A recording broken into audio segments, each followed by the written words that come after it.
Good morning. Good morning to everybody, and welcome to this second day of the first European Congress on Disinformation and Fact-Checking. We are very glad that you all are here today. Today we have a real hybrid experience. Some of us will be here in person, and some other colleagues will be following us remotely through our YouTube channel at the university. So, good morning to all of you. And I am very glad and I would like to say thank you again to the co-organizers, to Stop Fake, the leading fact-checking agency in Ukraine, and Madrid University Carlos III, the Media Lab Research Group. And also, of course, to our supporter, our funder, the European Media and Information Fund. So thank you to everyone who has been supporting this event. And of course, all the speakers, all the great speakers that were participating yesterday that will join today.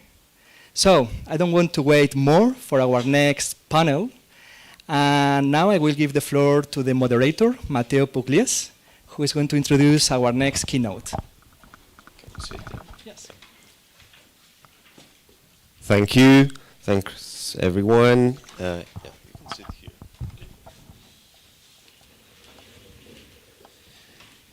Thanks again to the organizers, the university, Stop Fake, and it's my pleasure to introduce for this conversation Yevhen Fedchenko, who is co-founder and chief editor of the fact-checking website stopfake.org. He's also the director of the Mohyla School of Journalism at National University of Kyiv. This one? Yeah.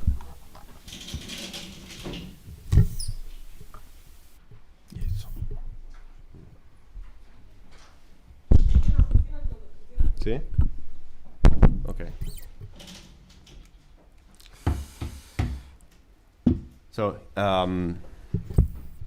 he's the director of the Mohyla School of Journalism at the National University of Kyiv, and his main interests are information warfare, propaganda and weaponization of information, coverage of international politics and media and public diplomacy, also digital journalism and innovation in journalism. In 2010-2011, he was a Fulbright visiting professor at the USC Annenberg in Los Angeles in the USA, and in 2022-2023, he was a visiting professor at Media at Risk Center, still in Annenberg University of Pennsylvania. Yevhen, welcome, first of all. We would like to start this conversation from a broad perspective about the role of disinformation, not just, of course, in the case of Russian disinformation, but in general, more in general, the role of propaganda that played in the last few years, especially in Europe. This conversation is titled Understanding Russian Disinformation Narratives, Research and Practical Implications. But I would like to start from the fact that Russia, of course, elaborated a hybrid warfare doctrine over the last decade, starting from 2013, 2014. Did it change over the years? How did it change and evolved in this period? I mean, we know that they started this strategy during the occupation of Crimea and during the occupation of Donbass, starting spreading these narratives in Europe, in the West, but not just in the West, also in the other continents, the so-called Global South. So how did it change, and the narratives are different from before or still the same?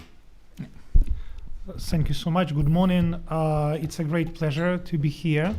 Thank you so much for invited me to be a keynote speaker opening this event. But first of all, before answering your question, I would like to thank our partners and co-organizers, the Media Lab from University Carlos III, who is our great partner, and this conference is a very kind of the latest stage of big work we've been doing together. Thank you very much, Daniel, for leading this project. Also, I would like to thank European Media and Information Fund for supporting our joint work. And for Stop Fake, it was a great pleasure to participate in this project because it directly answers the problem our project was working for last 10 years. So for 10 years, we've been specifically looking at Russian disinformation, and you are absolutely right. We started the project immediately after Russia started the war and occupied Crimea and Donbass. And since then, we've been mapping Russian narratives, and it helped us a lot to get the complete understanding of the Russian strategy of information warfare, how it incorporated into the general military strategy, and what kind of narratives Russia was pushing since then. But also, thanks to this very project, we also could compare it within two stages, what Russia was doing since 2014 and till the beginning of the full-scale invasion, but also the second stage, what kind of narratives Russia was pushing since the beginning of full-scale narrative till today. So, as I mentioned, we are fighting disinformation for 10 years, and Stop Fake is not the only Ukrainian organization which is focusing on disinformation. We also have two governmental agencies specifically focusing on this. One of them is located at the Ministry of Culture and Information Policy, and another one is based at the National Security and Defense Council. Each of them is answering the problem in different ways, but also there are many non-governmental organizations in Ukraine which are directly focusing on the problem of disinformation and specifically on the problem of analysis of narratives. This concentration on this problem allowed us to convert Ukraine in a very strong and powerful powerhouse on disinformation. I don't know if there are any country which knows Russian disinformation better.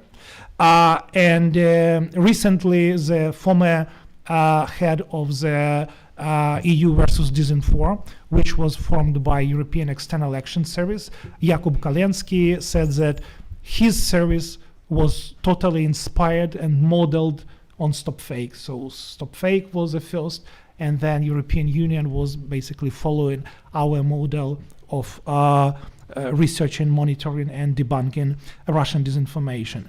And also recently, Natalie Fogel, who is also an active member of our counter-disinformation community, also said that when she is asked what advice she can give to Ukraine on how to fight disinformation, she said it's like coming to Harry Kasparov and saying, "Look, Harry, I would teach you how to play chess better." This is half joke, but it's half reality, describing how well Ukraine already knows the enemy we are fighting. Back in 2015, we did the first mapping of Russian disinformation, and then we came back in period of couple of years again to look what is changing. So we identified 18 main narratives. And since 2015, basically Russia was continuously pushing them on the permanent basis with a very few changes and transformation. And those narratives were not only about Ukraine, they were also very actively dealing with problems of European Union in general and separate countries of the EU, and also Ukraine's relations with European Union. The mapping of those disinformation narratives not only help us to understand better the systems they created, but also use it for analysis and predictive actions. And based on the analysis of those narratives, we also could basically predict the start of the full-scale invasion back in 2022. But you cannot win the war only by being defensive. You also need to go to offensive if you want to get the results.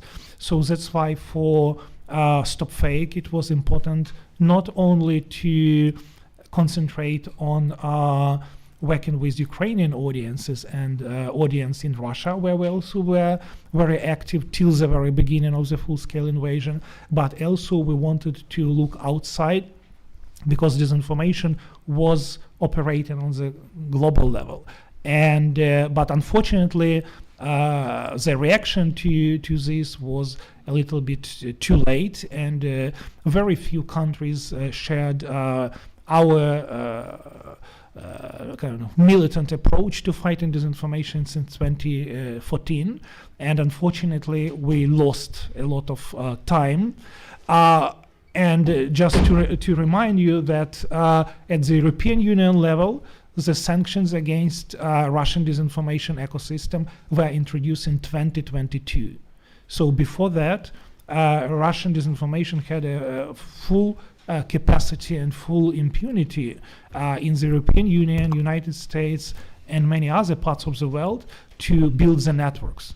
And this is the most dangerous part of this, because disinformation doesn't work from one place, fitting everywhere and targeting all the audiences within the same patterns of dealing with messages they want to deliver, but they specifically build the national-oriented and local-oriented networks, which makes them very effective and very operational. And yesterday there was a great presentation by Marc Marginedas, who is here from El Periódico de Catalunya, and he did a huge investigation on the Russian network here in Spain, for example.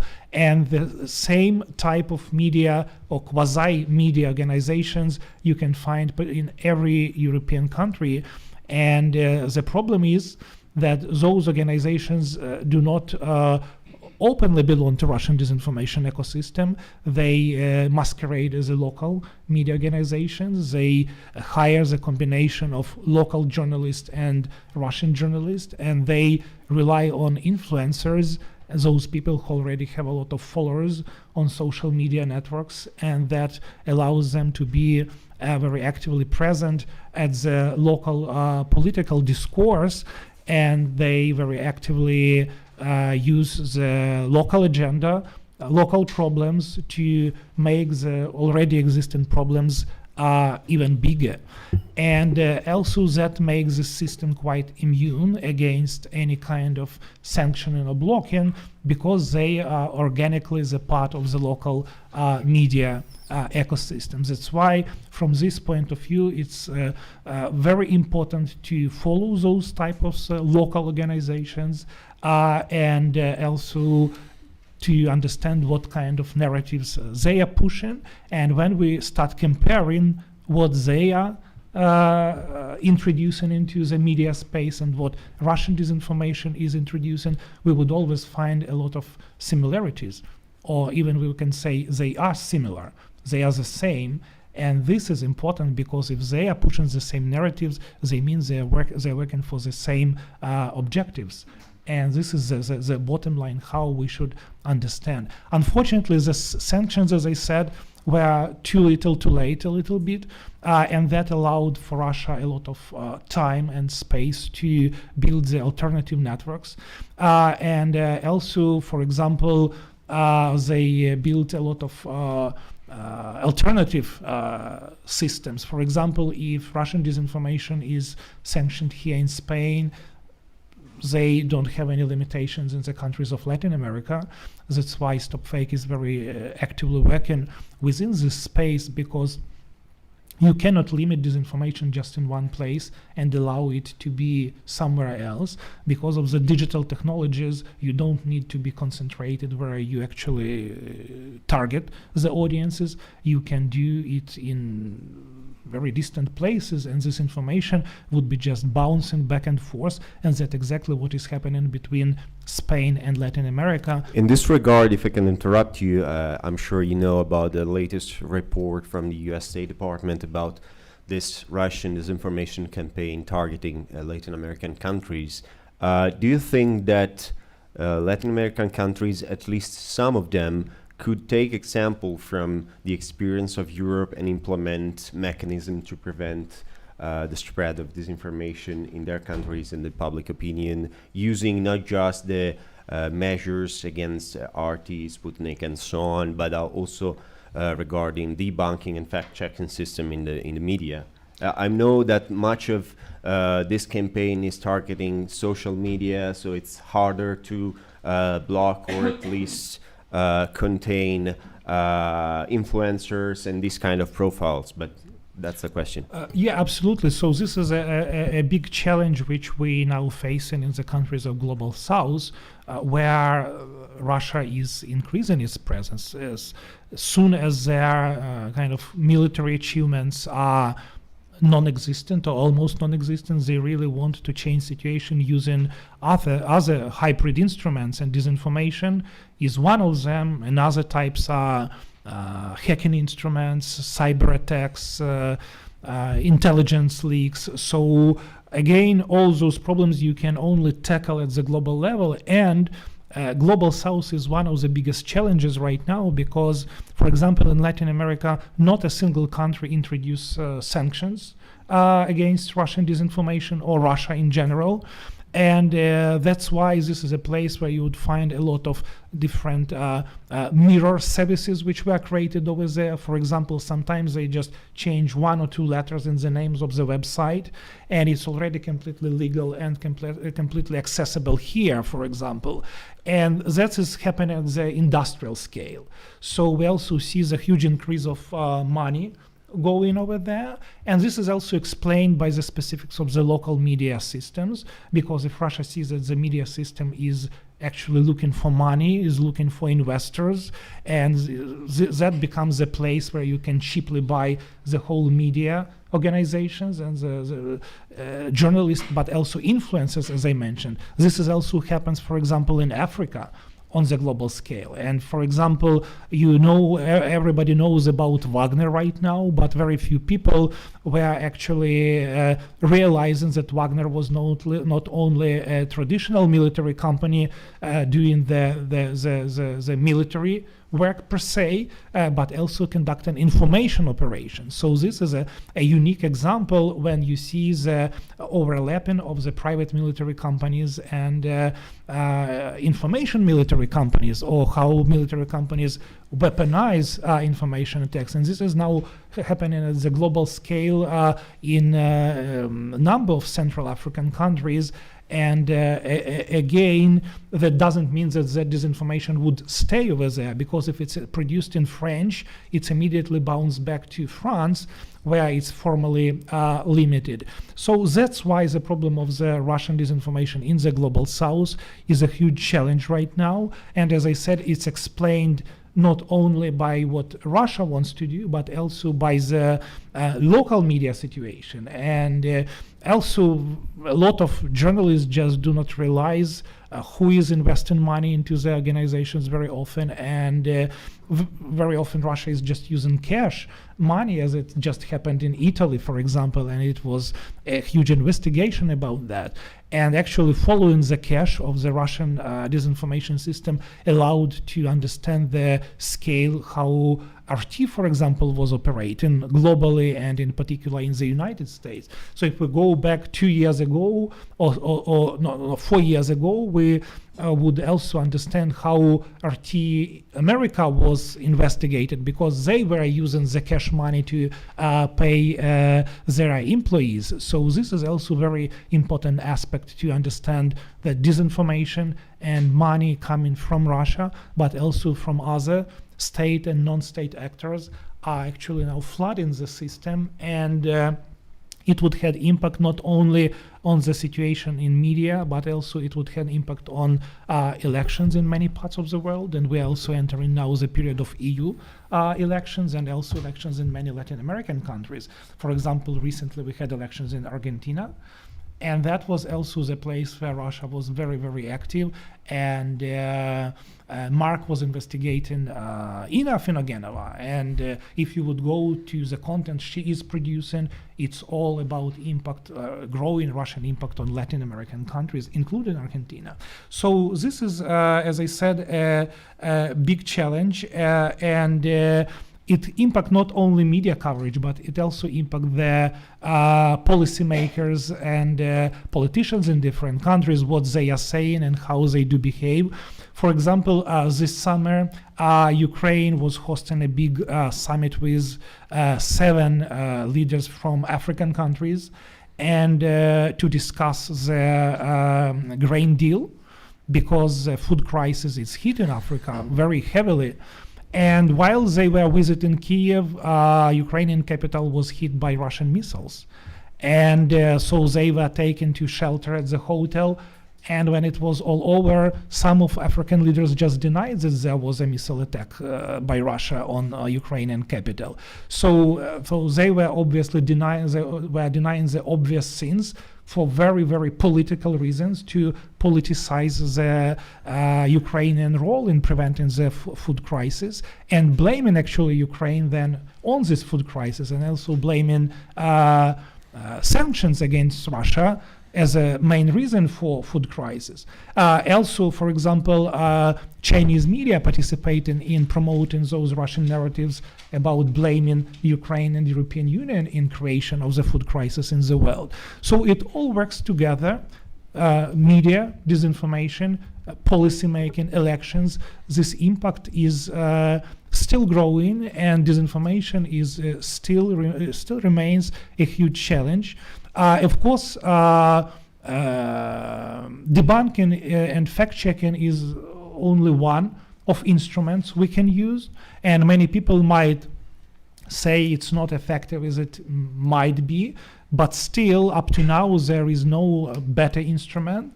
So, of course, debunking is important as well as pre-bunking, but also in order to pre-bunk disinformation, you again need to be fully aware about the narratives Russia disinformation is using to prevent it before it actually had impact on audiences in different parts of the world. But also another very important instrument, which is important and on our opinion is underused, is sanctions.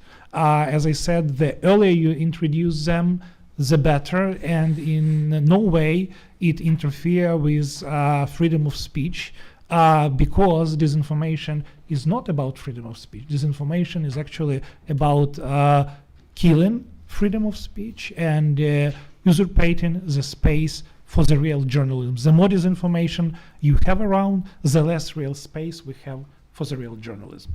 Thanks a lot, Yevgen. I would like to ask you, as you mentioned also Italy, yesterday I presented my research about this huge impact of Russian propaganda on Italian media.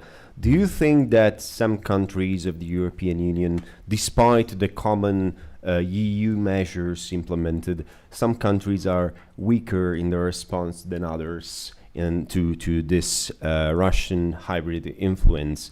I'm not just referring to the presence of Russian propagandists on Italian TV, but also, for example, to what could look like innocent joke, the prank made by these 2 Russian comedians to the Italian Prime Minister. In this phone conversation, they were pretending to be leader of the African Union.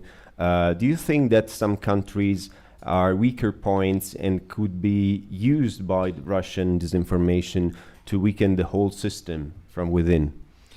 Yes, that's exactly what is happening. So Russia is specifically looking for those countries where they can operate freely, and that's not only about the presence of disinformation agents, but also spies, for example. So as soon as some countries introduce more harsh measures for spies based at embassies, they immediately move them to those countries which are allowing actually them to be over there. They are specifically looking for soft spots, and then to use them and to use those countries as an entry point. For example, I mentioned already EU elections next year, so they would be very, very actively working on that. And as I said, our research showed that EU is one of the biggest priorities for them. And actually, when they were attacking Ukraine's EU integration, they were much more arrogant and persistent than, for example, in relations between Ukraine and NATO. So this is a very strong signal that for them, Ukraine in the EU is much more dangerous thing than Ukraine in the NATO, because that's much more dimensional integration of Ukraine, which is a kind of a zero-sum game for them. So they would do everything to prevent Ukraine to kind of come closer to European Union, and the same would be happening at the EU elections. Also, we see how their playbook is very actively used by other state actors outside of the region, for example, China, Iran, but also non-state agents like Hamas. For example, when the war between Hamas and Israel started, the first thing Hamas was starting to push that the weapon from Ukraine, which was supplied by the Western allies, was used by Hamas to attack Israel. So that was the first but very intense message they wanted to push around. That means that those narratives would be shared between Russia and their proxy forces and satellites, which are would use them to attack those countries and those entities where the level of defense and resilience is not enough. Thank you. Thanks a lot, Yevhen Fedchenko, for this insightful conversation. It was a pleasure to moderate this, and I hope we will continue with this very interesting debate during the rest of the Congress. Thanks. Thank you.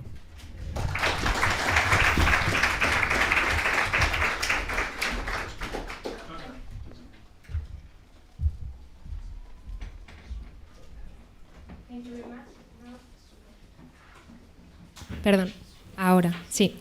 Thank you very much. Now we have 5 minutes for questions and answers. It's very important that we use the microphone so that people in streaming can also hear us.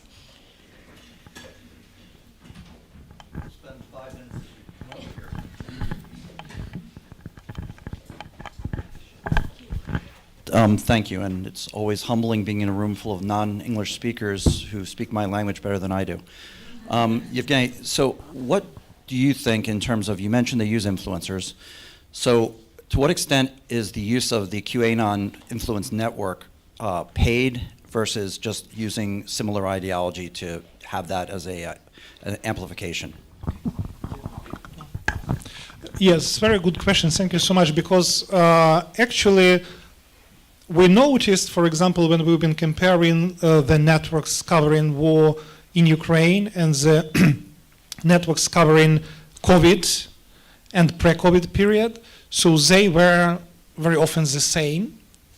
And in many ways, in many instances, it works both ways. So sometimes they are specifically looking for those who are open for cooperation based on ideology. On the other hand, they are very opportunistic and look for anyone who would be willing to work with them. And the main thing here is to understand that Russia does not have any kind of ideology, so those who are beyond this ideology would not be willing to cooperate with them. So they are absolutely ideological, and they can on ad hoc basis work with different political forces at any part of the political spectrum, depending on their kind of willingness to subscribe to this work, to this cooperation. So what you mentioned is also one of those kind of type of networks, and they would be using them also to influence upcoming US elections, for example.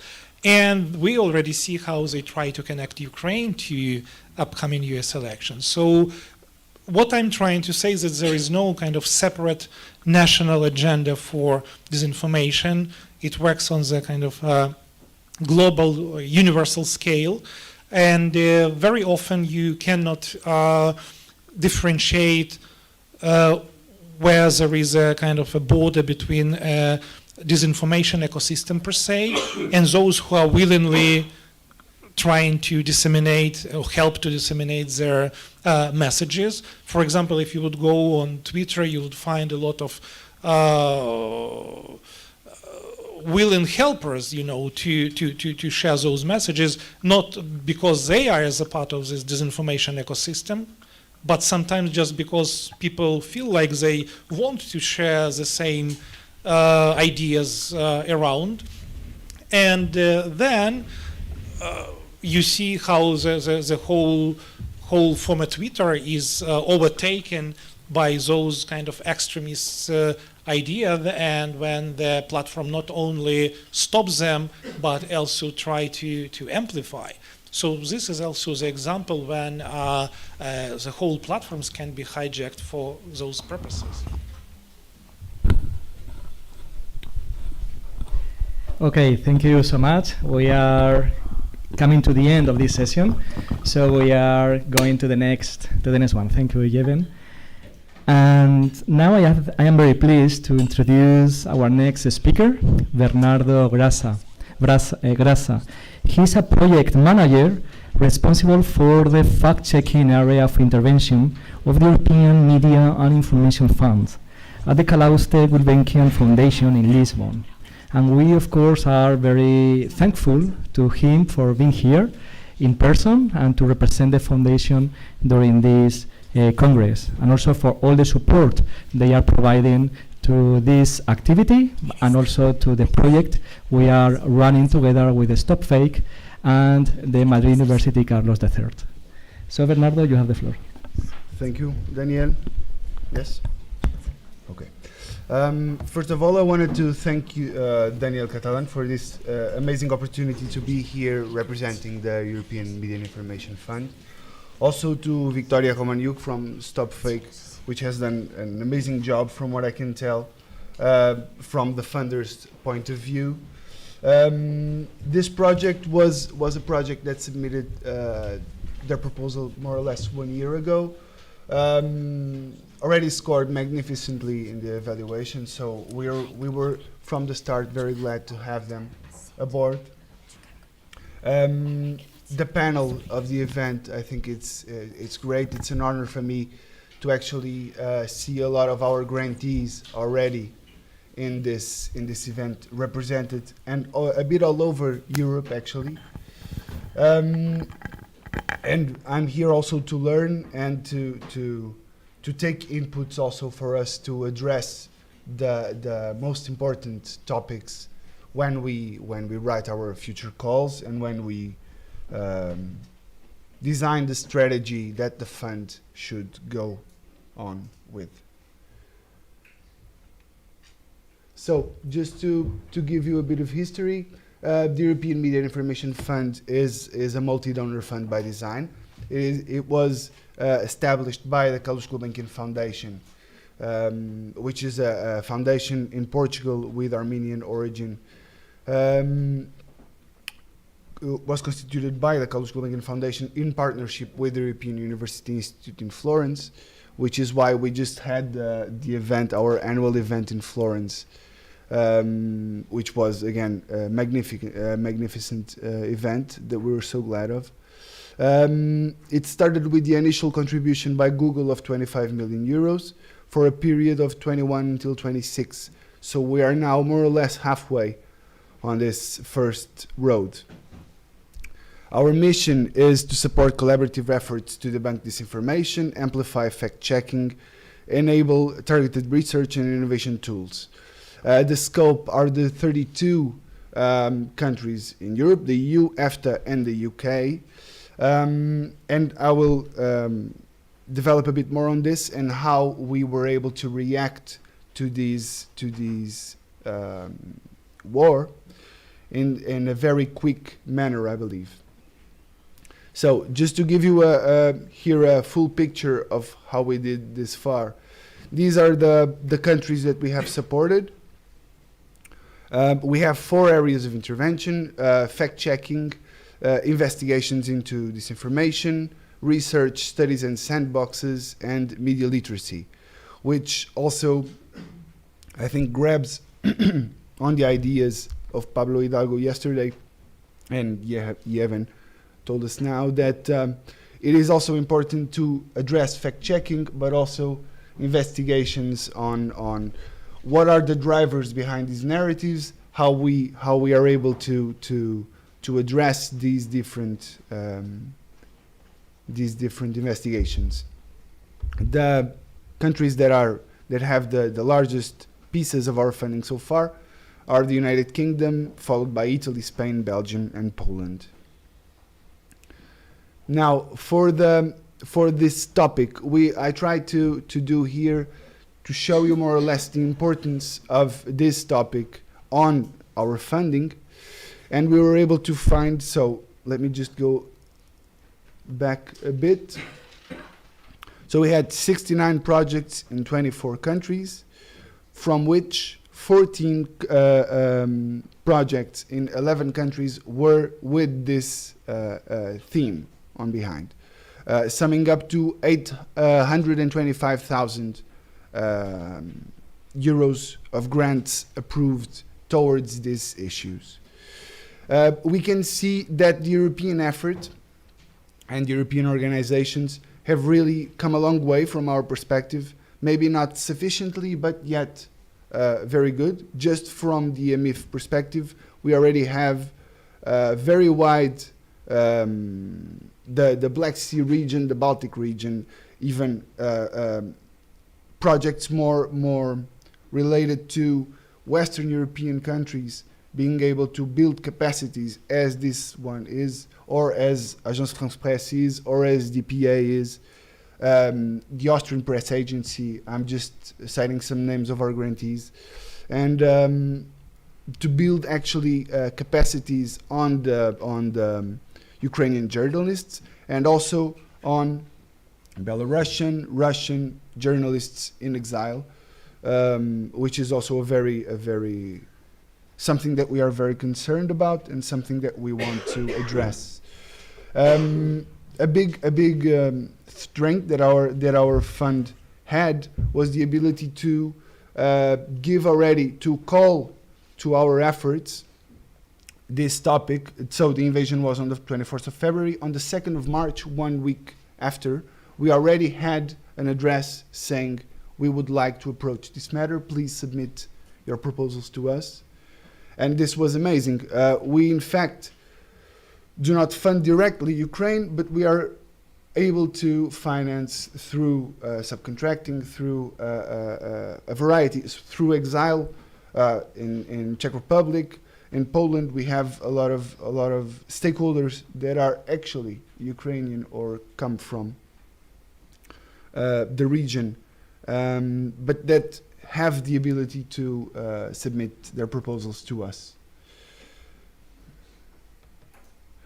So the areas of intervention, as I told you, we have 4. From now, we had 38 projects in 19 countries in fact-checking, and there were 83 applications to this area of intervention. We count more or less 2,300,000 euros on fact-checking. On investigations, 12 projects in 11 countries, 1,600,000. Research, 8 projects in 38 countries. So these numbers also decrease because the grant amounts increase as they go. The fact-checking, we are talking about from 55K for a 6-month project until 80K for a 12-month project. For the teams part, we're as expected on fact checking. The Russia-Ukraine war was the most addressed topic on our proof projects. Politics and elections, aside from this specific, so they're not mutually exclusive, but also not so related to war, but more on politics and elections were the second most talked topic. And also science communication. Yesterday we had also a presentation on climate, but also we are seeing now with inflation a very strong trend towards economics disinformation, for example, related to the inflation and related to the European Central Bank, etc. But also on health, technology, etc. So the two main things are on these projects are capacity building of the entities and also scale up towards new topics, towards new geographical regions, etc. For the investigations, to identify actors, methods, and impacts, and we have very different audiences, whether it is geographically or on migration, on cohorts of the population that they address in a specific way. For the research, artificial intelligence, NLP and machine learning tools, which is again a way to also build tools to help the other areas. This can also be synergized in a way that the tools that are made on research can help, in fact, and do help already the other areas of intervention. And we are seeing as well a big effort towards language adaptations, which means that a lot of work is being done on allowing a certain material to be on multi-language platforms. For the media literacy, and going back to the because fact checking is in itself a reactive activity, and we believe that media literacy is the active part. Here is the promotion of actually routines and hygiene routines that can help us build an audience that is more informed of what they are seeing, of what they are reading, of what they are watching. And the pattern that we see here are more for gamification, obviously, training of trainers, which means that we are talking about sometimes a multiplying effect when we build capacities on a professor. These capabilities exponentiate, and also on youngsters, but also on judges, elderly, etc. So very wide and diverse audiences. Thank you very much. Once again, we are very honored to have funded this project. I think I'm not saying anything too much. That it was more than able to attain its goals and to surpass even. So we are very proud. And now I believe that we will have a presentation of the project in itself. Thank you very much. So thank you so much.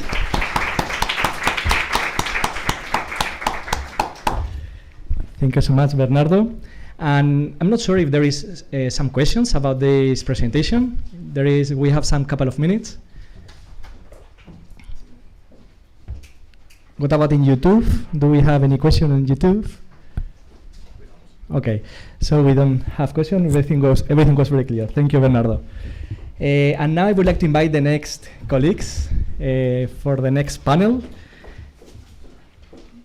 which is going to focus on the project we have been doing together. So, Carlos, you can sit here, yes? Yes. Yes. And so we're going to start with our first speaker, who is Carlos Elias. Carlos Elias is a full professor of journalism at this university, Carlos III University of Madrid. And in 2019, he received one of the prestigious Jean Monnet chairs focused on disinformation and fake news in the EU. He was a visiting scholar in the Department of the History of Science at Harvard University from 2013 to 2014, and he was educated in chemistry and in journalism at the University of La Laguna here in Spain. His thesis in science journalism was awarded as outstanding in social science, and he won a Spanish national competitive grant for a postdoctoral position as visiting fellow at the London School of Economics since 25 to 26. So, Carlos, you have the floor. So, thank you so much. Welcome to everybody, because this is my university, so welcome everybody for this first European Congress on disinformation and fact-checking, and of course congratulations to the organizer, to the main organizer, which is Daniel and Victoria. Well, my talk is about an introductory talk about misinformation and disinformation. The title is The Science and Philosophy of Disinformation and Fake News, the role of Western University. I'm going to ask you a question, because we are here in a school of journalism, in a school of communication, a question about why I think that why journalism and journalism education at the university level is important. I think it's very important because one thing, because we have a code of ethics. And this is the code of ethics of the Society of Professional Journalists, and the code of ethics said that journalism have to seek truth and report it.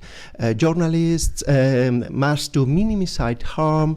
Journalism has to act independently, and we have to be accountable and transparent. This is very important, the code of ethics, because the word of I'm against the word of communication, because I think communication is the worst word in the world, because communication means information and disinformation. Communication means at the same time fake news and news, but journalism have ethics and a code of ethics. For that is very, very important, and journalism have to seek the truth and report it.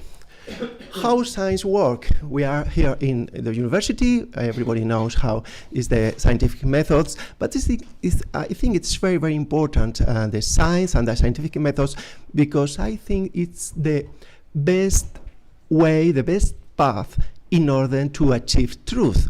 So the scientific methods, as you know, have ask a question, you do background research, but at the end you have a test with an experiment. And it's very, very important, this experiment step, because it's different to philosophy step, which is only a thing. The experiment is conduct us to the facts and to the empirical data. And how do we journalists work? I think that journalists work in more or less in the same pattern of science. I think we are inspired in the scientific methods when we have a fact-checking, for example. Journalists, usually we have an information acquisitions and information validation and information processing, and of course an information dissemination at the end, and information curation. So because of that, I think that science and journalism have the same mission. It is to seek the truth and make it public. This is in this slide, we can see different images. The first one is the image of the motto of Royal Society. Royal Society was founded in 1662, was at the end of 17th century. And on the other side is the Daily Courant. Daily Courant was founded in 72, was the first daily newspaper. So we are speaking about the end of 17th century, the beginning of 19th century. This is an age where people are very interested in the truth.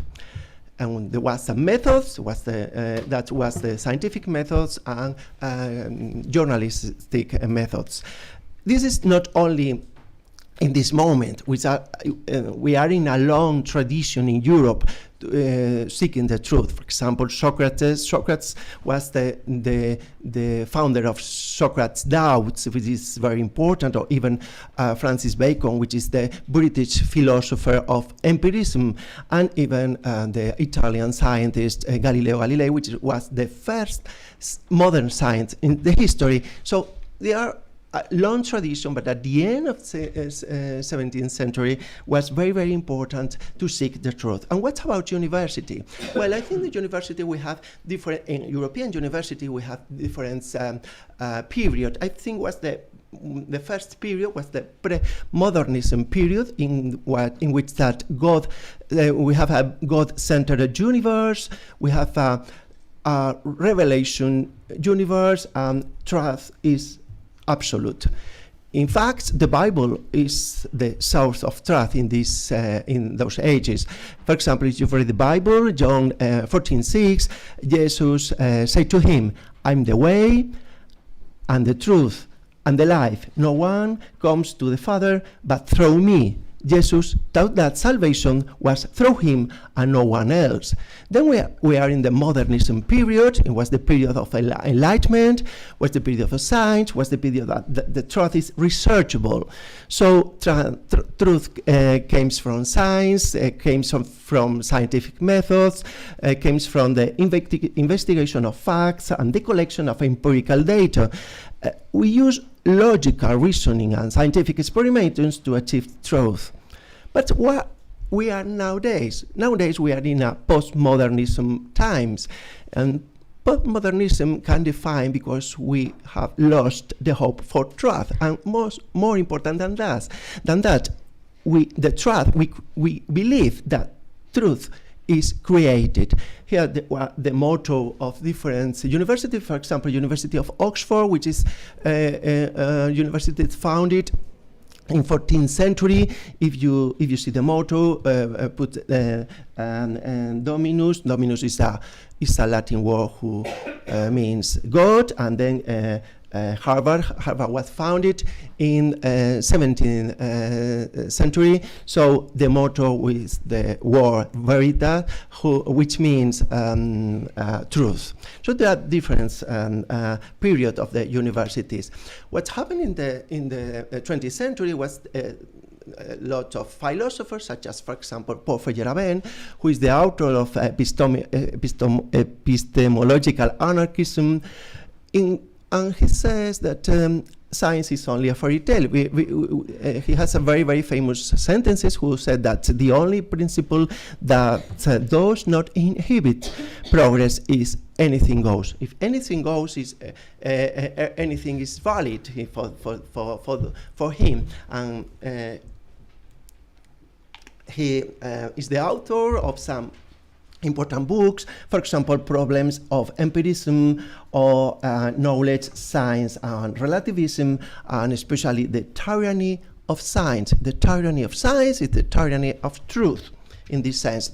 Other thinkers, other philosophers, that they are very spread into media studies, into cultural studies, are, for example, the French philosopher Lyotard, Jean-François Lyotard.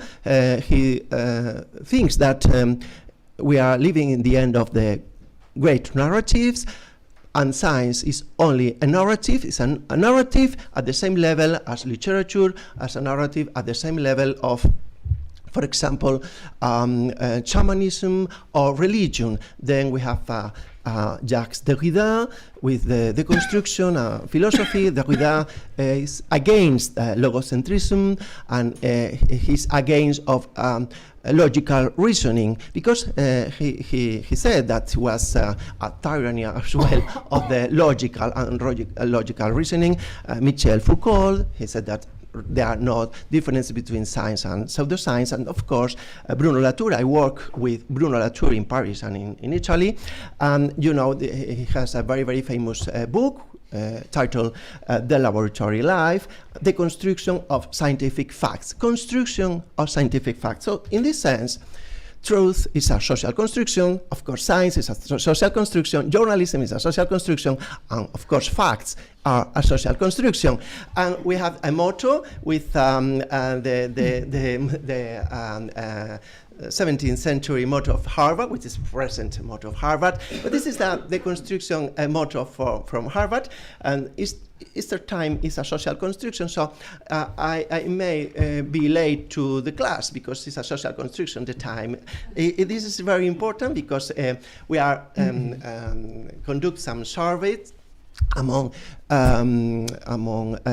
Spanish population, and we are asking for different items, different approaches, and one of the results is that skepticism of objective truth. This is the postmodernism challenges the idea of objective truth, suggesting that truth is subjective and can vary depending on one's perspective.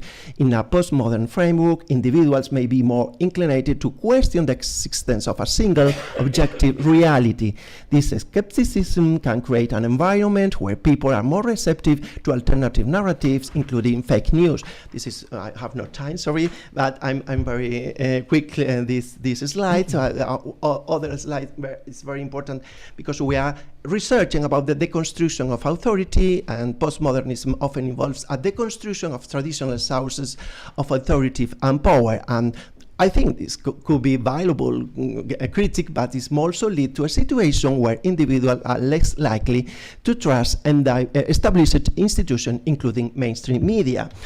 Of course, there are pluralism and relativism, and postmodernism embraces pluralism and cultural relativism, acknowledging the diversity of perspective and interpretation. And I think maybe it could be a strength, but it can also lead to a situation where all opinions are considered equally valid, regardless of their basis in evidence. In such an environment, false information may be given the same weight as well-established facts. And at the end, also a media fragmentation. I'm not speaking about that, but at the my end slide is about the challenge to meta-narratives. Postmodernism challenge grand meta-narrative or even global story to seek to explain historical events or societal developments. While this skepticism, I think, is essential for critical thinking, it may also contribute to a lack of trust in any narrative, making individuals more susceptible to conspiracies or alternative narratives, alternative facts, including fake news. So this is an image where a professor explained the Pythagoras theorem. This, he says the square of the hypotenuse is equal to the sum of the square of the other two sides. And students said fake numbers, don't tell me what to think, Illuminati symbolism. Pythagoras recounted on this the habit of, for example, this is your opinion, it's not my opinion. This is a very controversial items. I explain more in deep in one chapter in our book, in the book in this Congress, and of course in my monography about this item, because I think it's very, very important what happened with the truth, because not everybody thinks the same about truth. This is a very, very important problem in our society. So thank you so much, and thanks for your time. Thank you.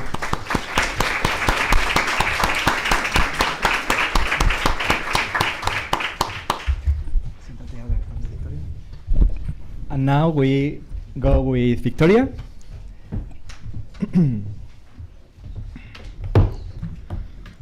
Victoria Romaniuk is our colleague here at the Department of Communication and Media Studies. She is now a visiting professor here with us. And yes.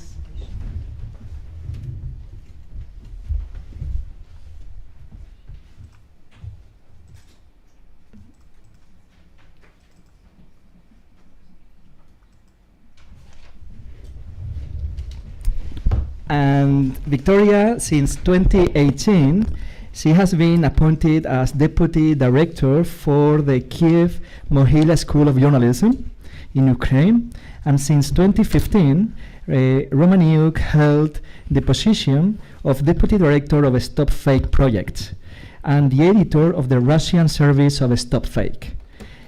Romaniuk is the former head of the program on media and communications at Ukrainian Catholic University, and she has been a participant and a speaker at international conferences of organizations such as NATO on the topics of propaganda and media influence. Victoria, you have the floor. Thank you very much.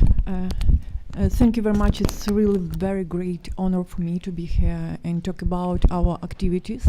And yesterday I talked that 1 year ago, when the war in Ukraine began, we was observe a really very, very harmful situation and event in my country. But also war in Ukraine was unfolding in internet information sphere. For us was very important to understand what is going on, and when we tried to do something, we decided to launch our project, and I'm really very happy that today we have a really great result. The organization that I represented, Stop Fake, was founded 2014, and my colleague Evgen Fedchenko talked a lot about our experience, our organization, and yes, Stop Fake team was founded in a really very, very interesting and very important period in our history, 214, by the lecturer and student, Mohila School of Journalism, and we tried to monitor information in Russia and English sources and try to analyze the nature of disinformation and create our own archive.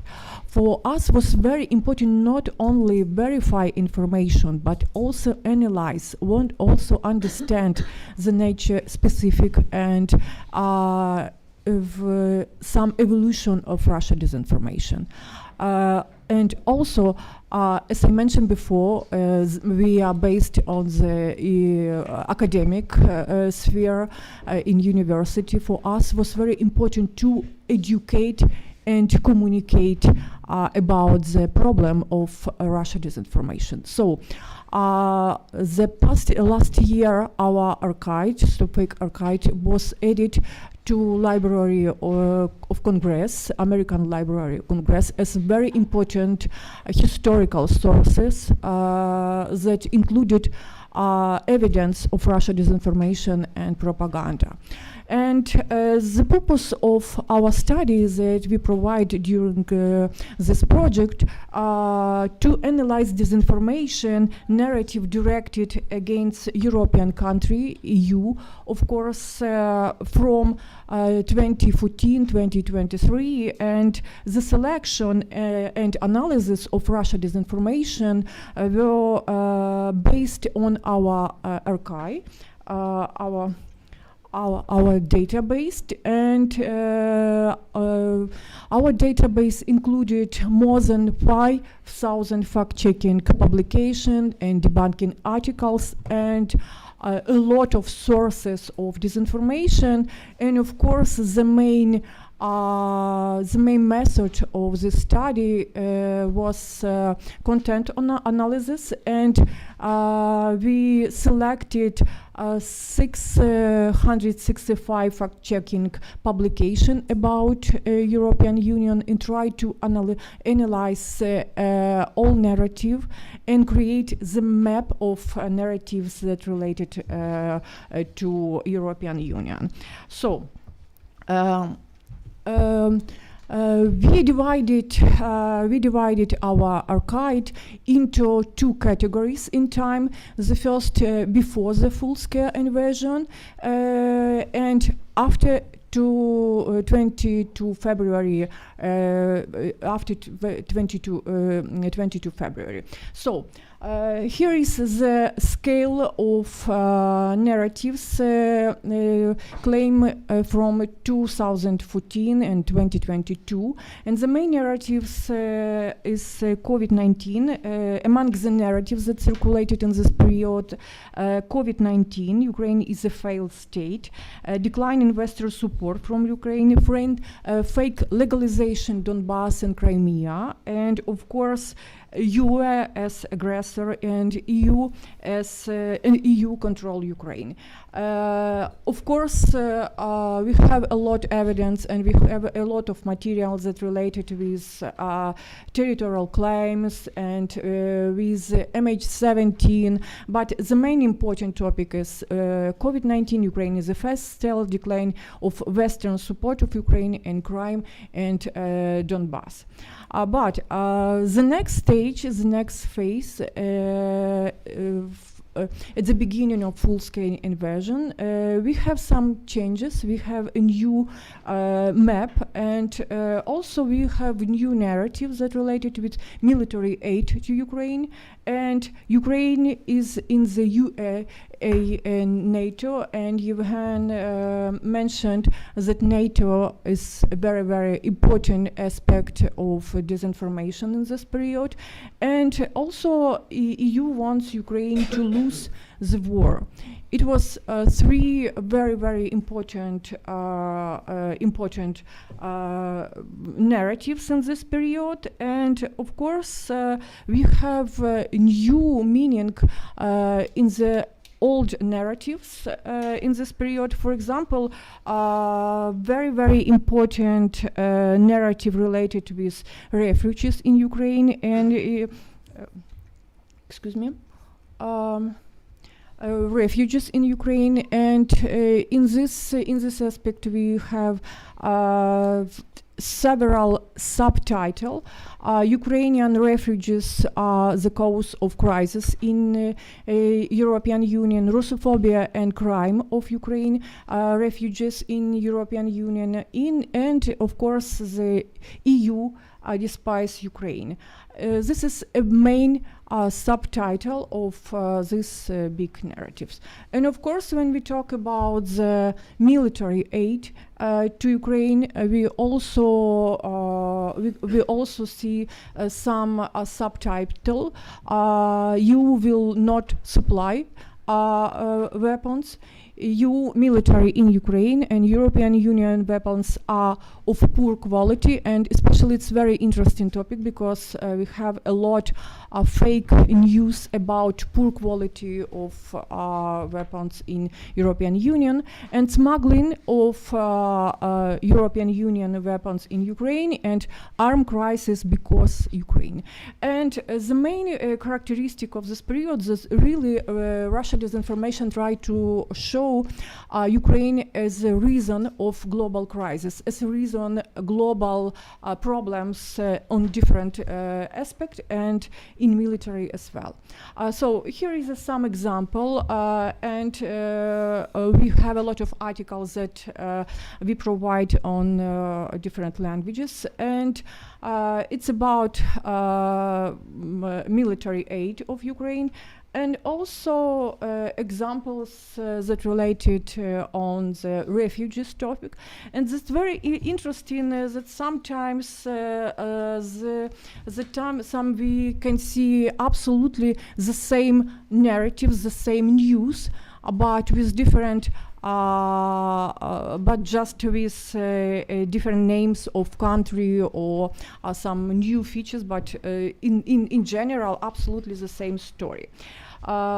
And very important moment is that analysis of the data contained in the database show which country are most often targeted in the disinformation and what narratives they most often figure.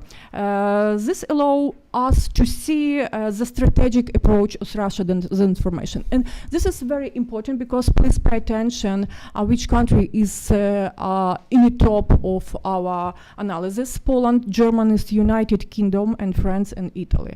And it shows that strategic approach of Russia disinformation related to the main partner of Ukraine in this war, of course, and such research is really very important and very interesting because it shows not only role of fact-checking in this processes and communication processes, but also the strategic approach of Russia disinformation. Russia disinformation has a strategic approach, and for us, very, very important to know not only verify information and debunk some fake byte, but try to understand and prevent.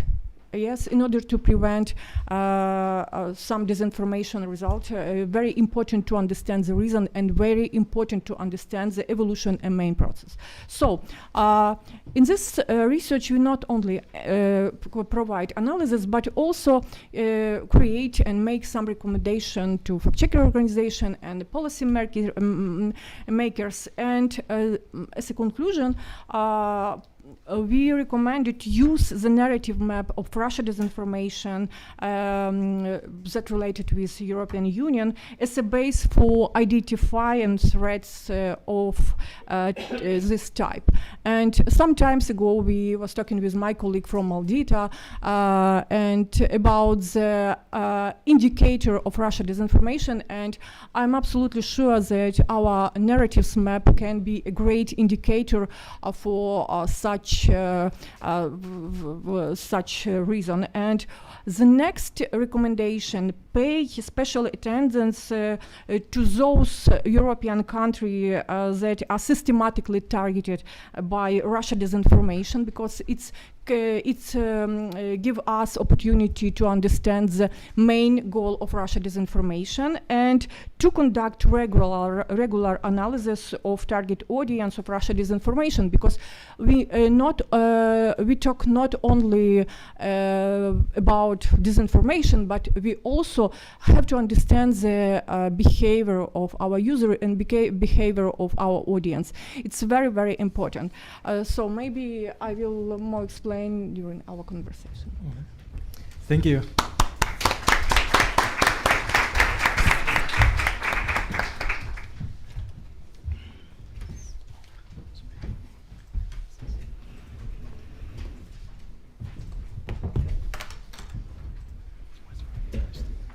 And now we go to the third and last presentation of this panel. I am Daniel Catalan, and I work as an associate professor here at the Department of Communication and Media Studies, and I am also the director of the EUC 3M Media Lab and the Vice Dean for the Bachelor for Journalism Studies. So I am very pleased to present this research that we have also done during the project, which is called Research on Fact-Checking Methodologies.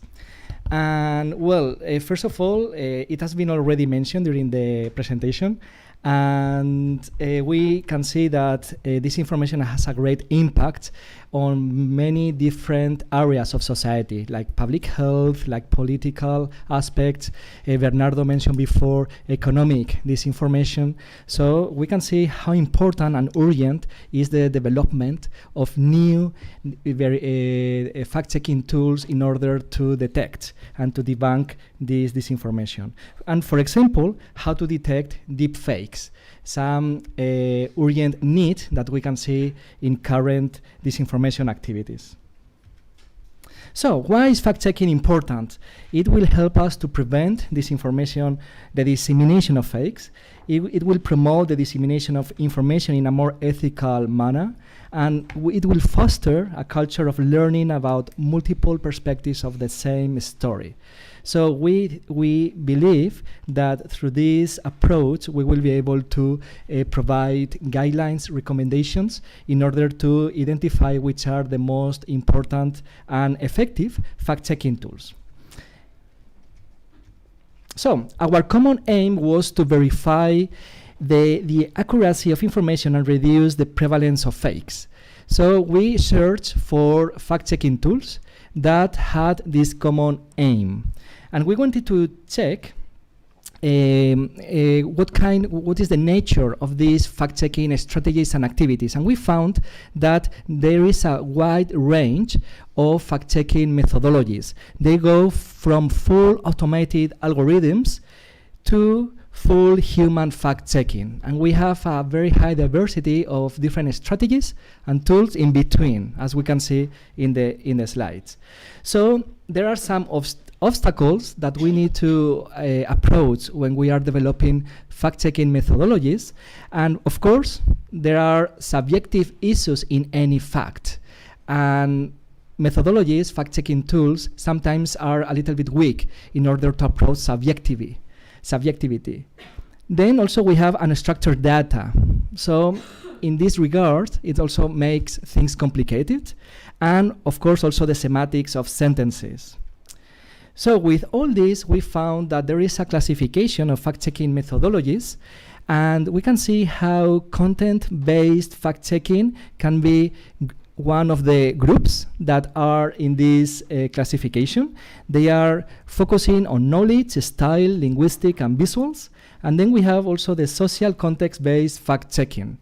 And they are focusing on social, network, and temporal aspects. So we aimed to search the most effective fact-checking tools that had been evaluated from research following experimental or quasi-experimental designs, and include them in guidelines and recommendations for fact-checkers, journalists, public officers, etc. So we follow a systematic review method, and we made data collection from scientific articles that had conducted a scientific way to collect data. For example, face-to-face surveys, internet surveys, panel studies, longitudinal or perspective investigations, and other similar designs. So we searched in databases such as Scopus, Web of Science, and ProQuest. So we use this search strategy. We search for articles written in English, and we wanted to get the latest, and because we know that fact-checking methodologies, they evolve very rapidly. So we wanted to take the latest publications of the most effective fact-checking methodologies. So we found in total, from Scopus, Web of Science, and ProQuest, in total we found 146 articles during this year for the first 9 months, since January till September. And when we do the screening process, we've finished with 30 studies that met the inclusion criteria. And so we analyzed these 30 studies that had shown the effectiveness of fact-checking methodologies.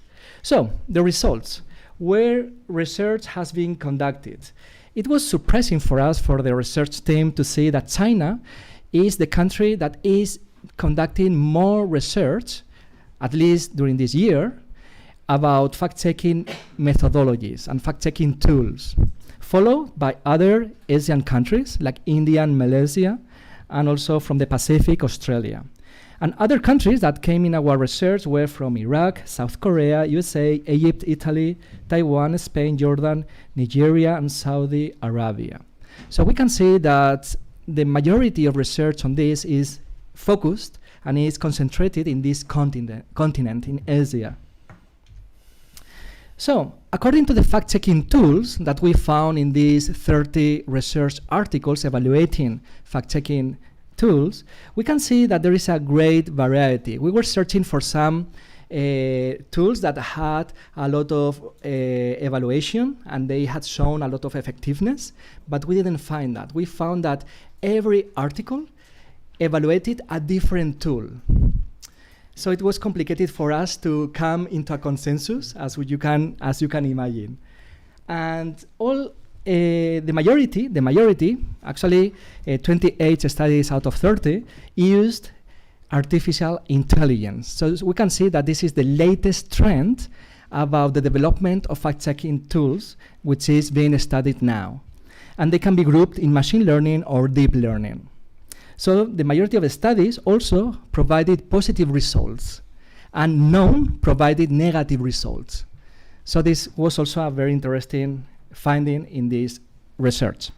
So to have some reflection about this, we can say that there is a clear leadership of Asian countries in fact-checking tools development and research.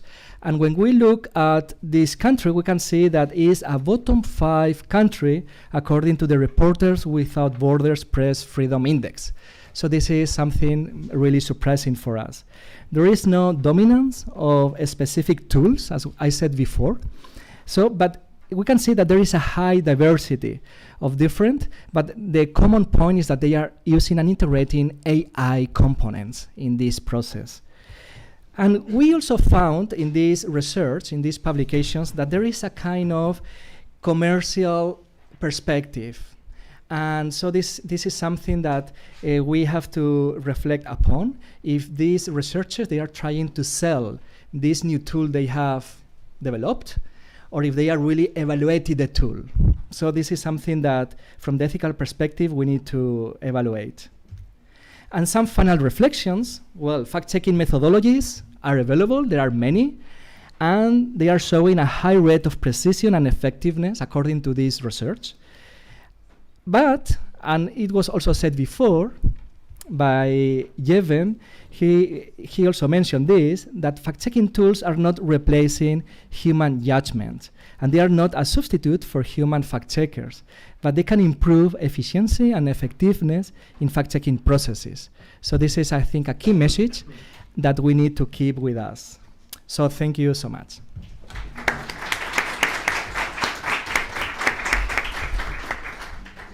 And I think that we have a couple of minutes if you have any question to any of the speakers in this panel.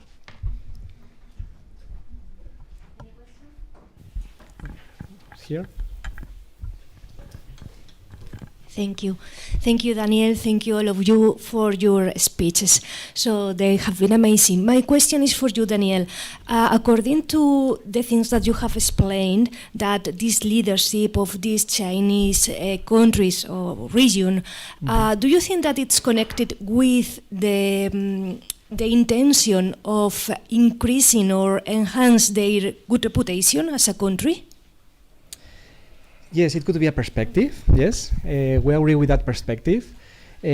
Also, we were looking at this, and there are different views on this situation. Another view could be that, well, we can see that China, they have a very important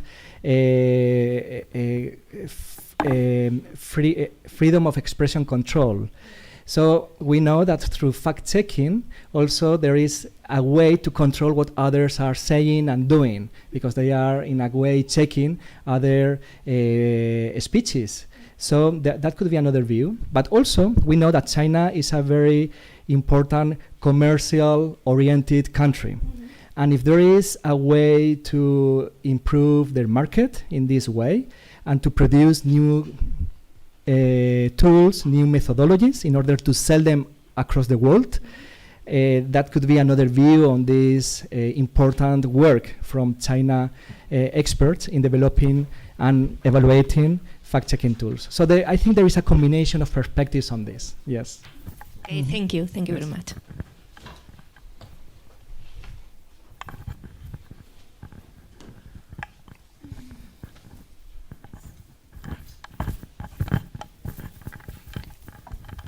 Thank you. My question is for Carlos. Thank you all for your presentations.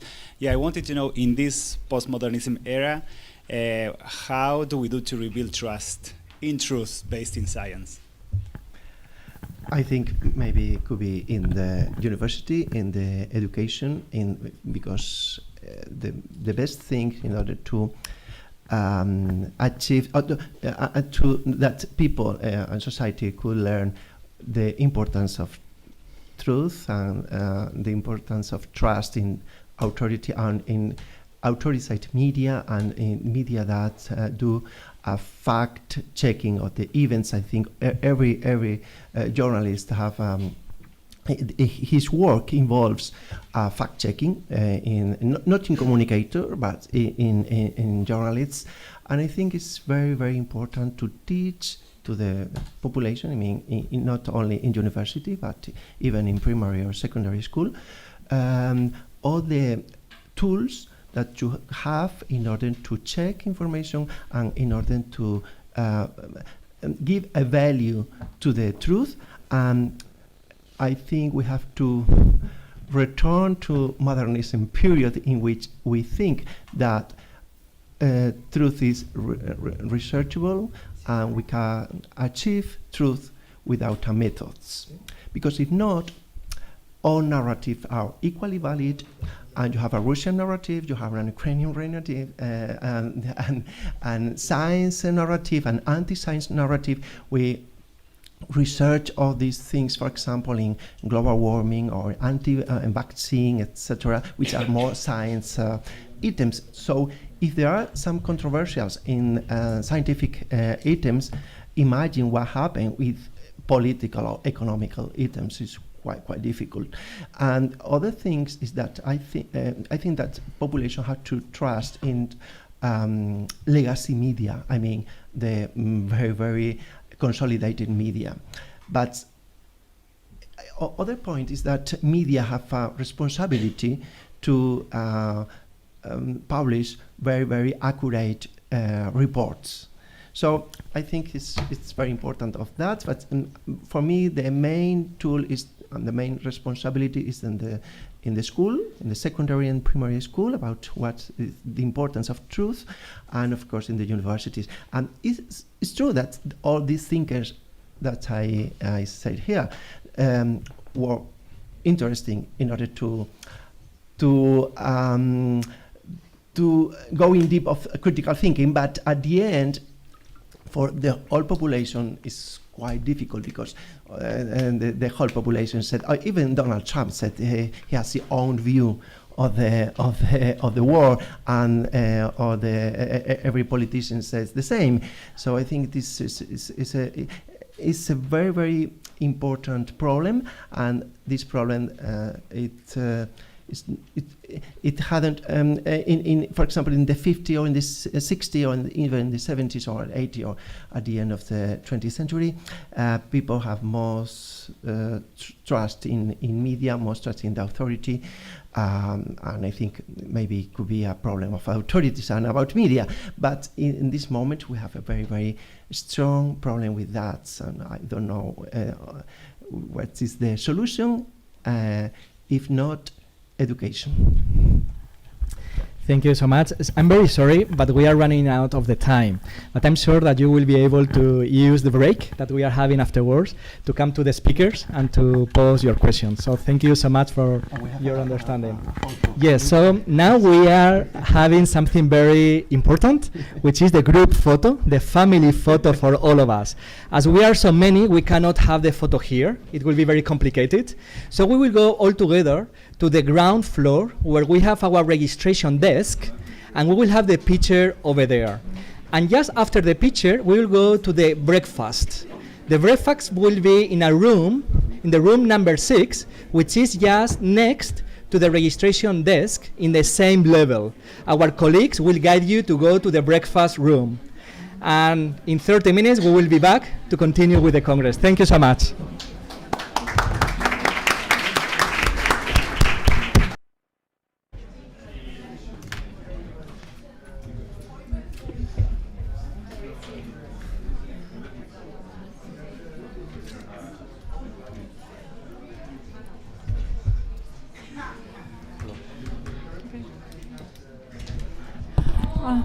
So let's get started with our next panel.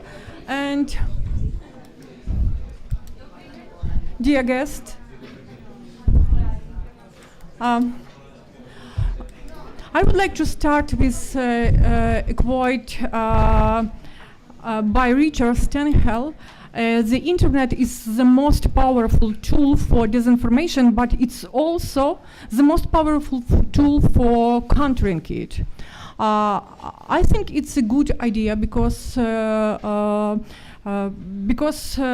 have to not only look away how to bury the disinformation in online, but also we have to look away how to counter them.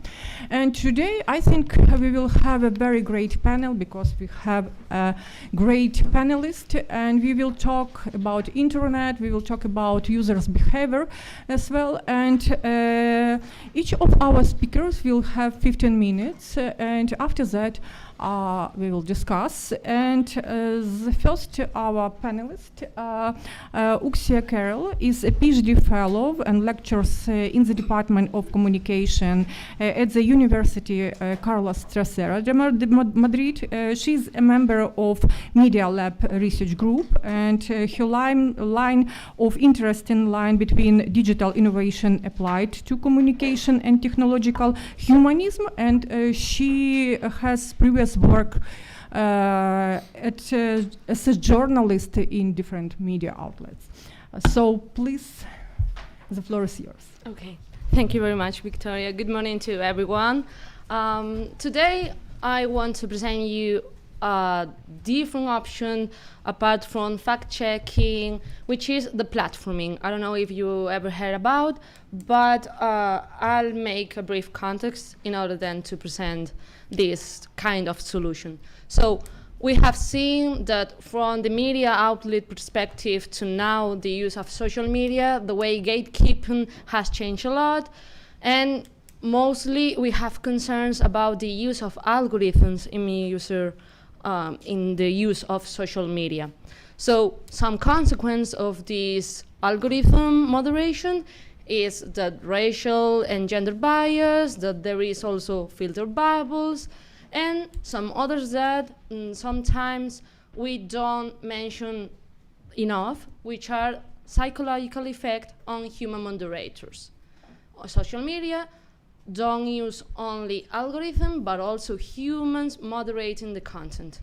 And those humans have, on one side, a human toll, because they have to take quick decisions based on dealing with traumatic or disturbing content. And on the other hand, those humans have to balance between what is freedom of speech and what is hate speech or disinformation in order to remove this kind of content. So why we used to hear and used to say that social media is a scenario where toxicity or any kind of disinformation, hate speech, I will call from now on toxicity, it's well spread. So because in social media, we form new ways of cultures, and we form new norms, new ways of interacting between us. And sometimes, in order to be validated with people, we encourage or even tolerate toxicity among others.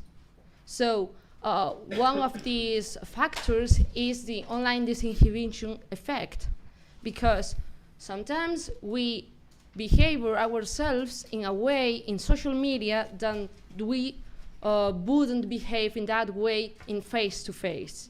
This is because of a concept called the individuation. So that we forget about our accountability in the social media because we can behave ourselves as anonymous. We don't have to say our name, our ID, wherever. So we behave different. Also, toxicity spreads because of the algorithmic curation. So everyone knows that up to this point, our content is personalized, depending based off the interest, the likes.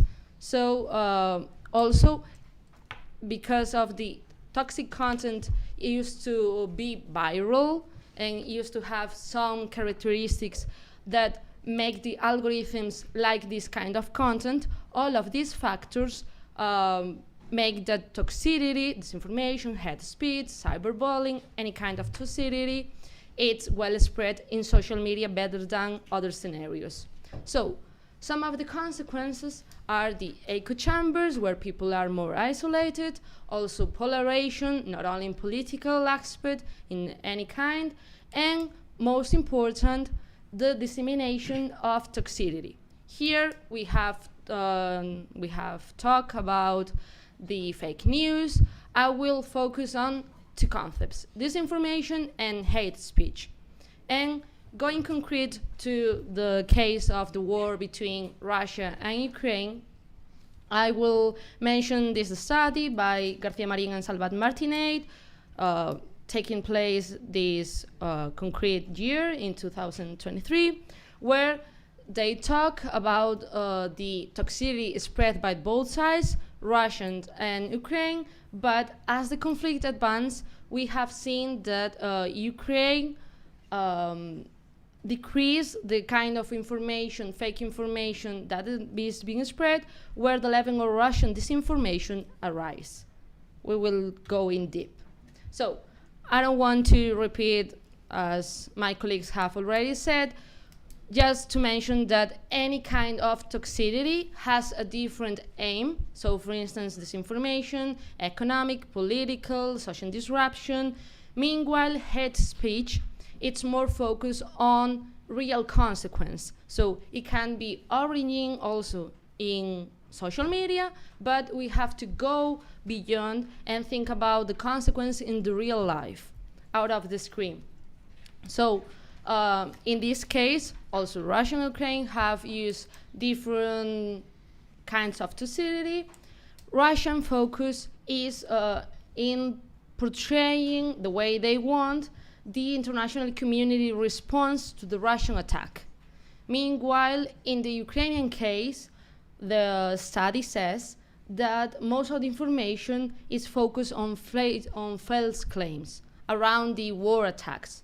So as you can see, toxicity can be used to different aims. But in both cases, they use a tactic, a technique, which is dehumanization. So we think about others in a way that they are not humans. So we don't feel pity for the other. So now we are also, we are all of us in that context where we know that there are different kind of toxicity, and we have to think, what is the solution? So media platforms, social media platforms, Facebook, Twitter, YouTube, any kind of platform, have used already a tool that is deplatforming. Deplatforming involves suspending or permanently banned an user because it is supposed to have violated the guidelines of this social platform. And here I want you to think that, is the platform an effective solution for this kind of toxicity? This technique has a challenge, which is, as the human moderators had before, the challenge is to protect the freedom of speech at the same time that they create healthy environment for the social conversation in social media.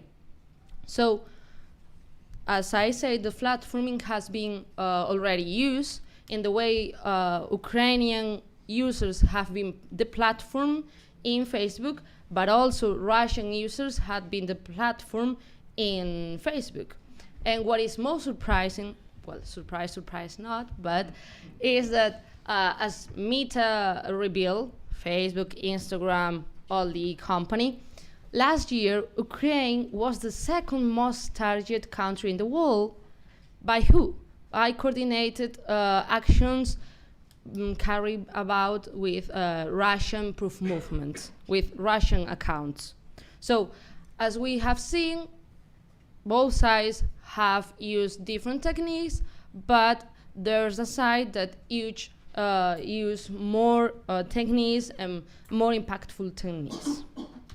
So, when we have to consider this option, we have to see the positive and the negative effects. The positive one, when we suspend, when we ban someone from publishing some content, there's an effective way because all this content is removed, so toxicity does not exist in the platform.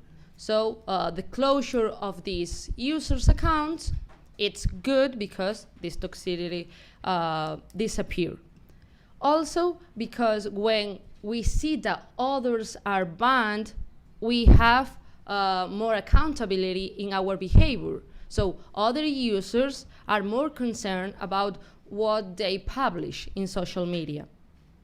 Also, it is a good technique for social media platforms, as it is a side that they are presenting to society that with which they gain good reputation.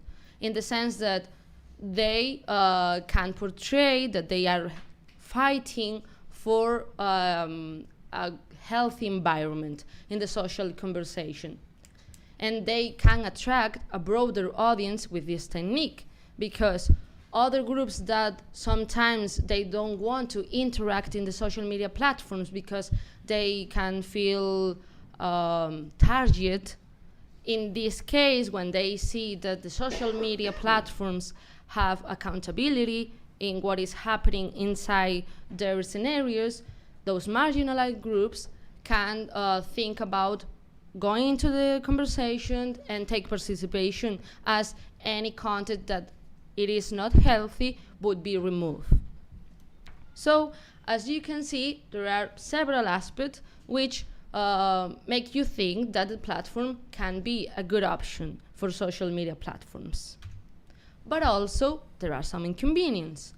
The first one is the main challenge of this technique, which is the debate about the freedom of speech and the power of private social companies. Don't forget that social media are private companies that we are given the right to remove content, remove some kind of speech, and they are not bound to legal norms.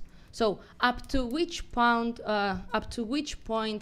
these social media platforms are willing to remove this content? What is the limit of this removal? Also, because they don't have those constitutional or legal norms, they can have arbitrary legislation about the removal of the content. And in this arbitrary legislation, there are some inconsistencies. So sometimes they can remove content that is valid speech instead of hate speech. In most of the cases, as for instance in the Hampson and other authors says in this investigation, they have found that transgender and black communities are the ones suffering this removal of content when it is valid content. So also here a challenge comes into the face of all of us, that some valid content is being removed and it is not hate speech. Apart from that, there are some unintended consequences, that when we remove people from our platforms, they still want to talk, so they go somewhere else.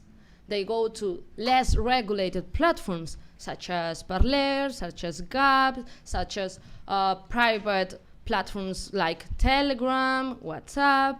So we are giving place for a more isolated chambers where they can talk without having this moderation that we have in the mainstream social media platforms. So when applying this technique, we are also contributing to more social polarization, to a weakening of this social cohesion, because we are pushing to these communities to a ghetto in the online community. And also, when they go there, when they go to these less regulated platforms, it is harder for authorities, for police, for institutions to monitorize this information, because it is easier to find information in a public scenario as Twitter than in a private scenario as Telegram, for instance. And in these scenarios, as they are less moderated, more toxicity, more hate speech, more discrimination is being taking place. So I just wanted, in this case, to present this tool that use social media. I'm not the one telling you if it's the good option or the bad option. I just wanted to present the positive and inconvenience of this platform and think about it if the private social companies are the only ones that have the right to remove the content and talk about the different challenge of balancing freedom of speech and hate speech. Thank you very much. Thank you for listening. Thank you very much, Uxia. I really hope that we will discuss your presentation during the Q&A session. Okay. Thank you. And the next speaker is Ruslan Dainichenko, yes, and I'm really very, very proud to invite Ruslan Dainichenko because he is Executive Director of Stop Fake and also lectures by Mahila School of Journalism and my colleague from Stop Fake. Ruslan, thank you.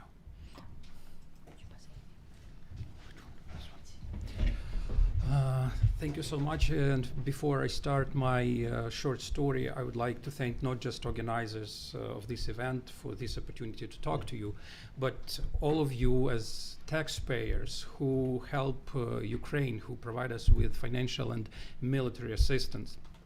You know, Spanish government gave Ukraine several anti-missile system hoax, and each time me and my family back in Kiev go in the night when we go to bomb shelter, we can hear explosions, and we learn to distinguish explosions of incoming explosions and intercepted explosions. So recently we hear only, in Kiev at least, we hear only interceptions, and we feel much safer. Again, thank you so much for this. And back to other harmful gifts that our neighbor provides us to disinformation, fakes, and debunks. We, as my colleagues already told you, we've been doing fact-checking and monitoring of Russian media for almost 10 years. And this hundreds of thousands of examples we collected and thousands of debunks we've produced.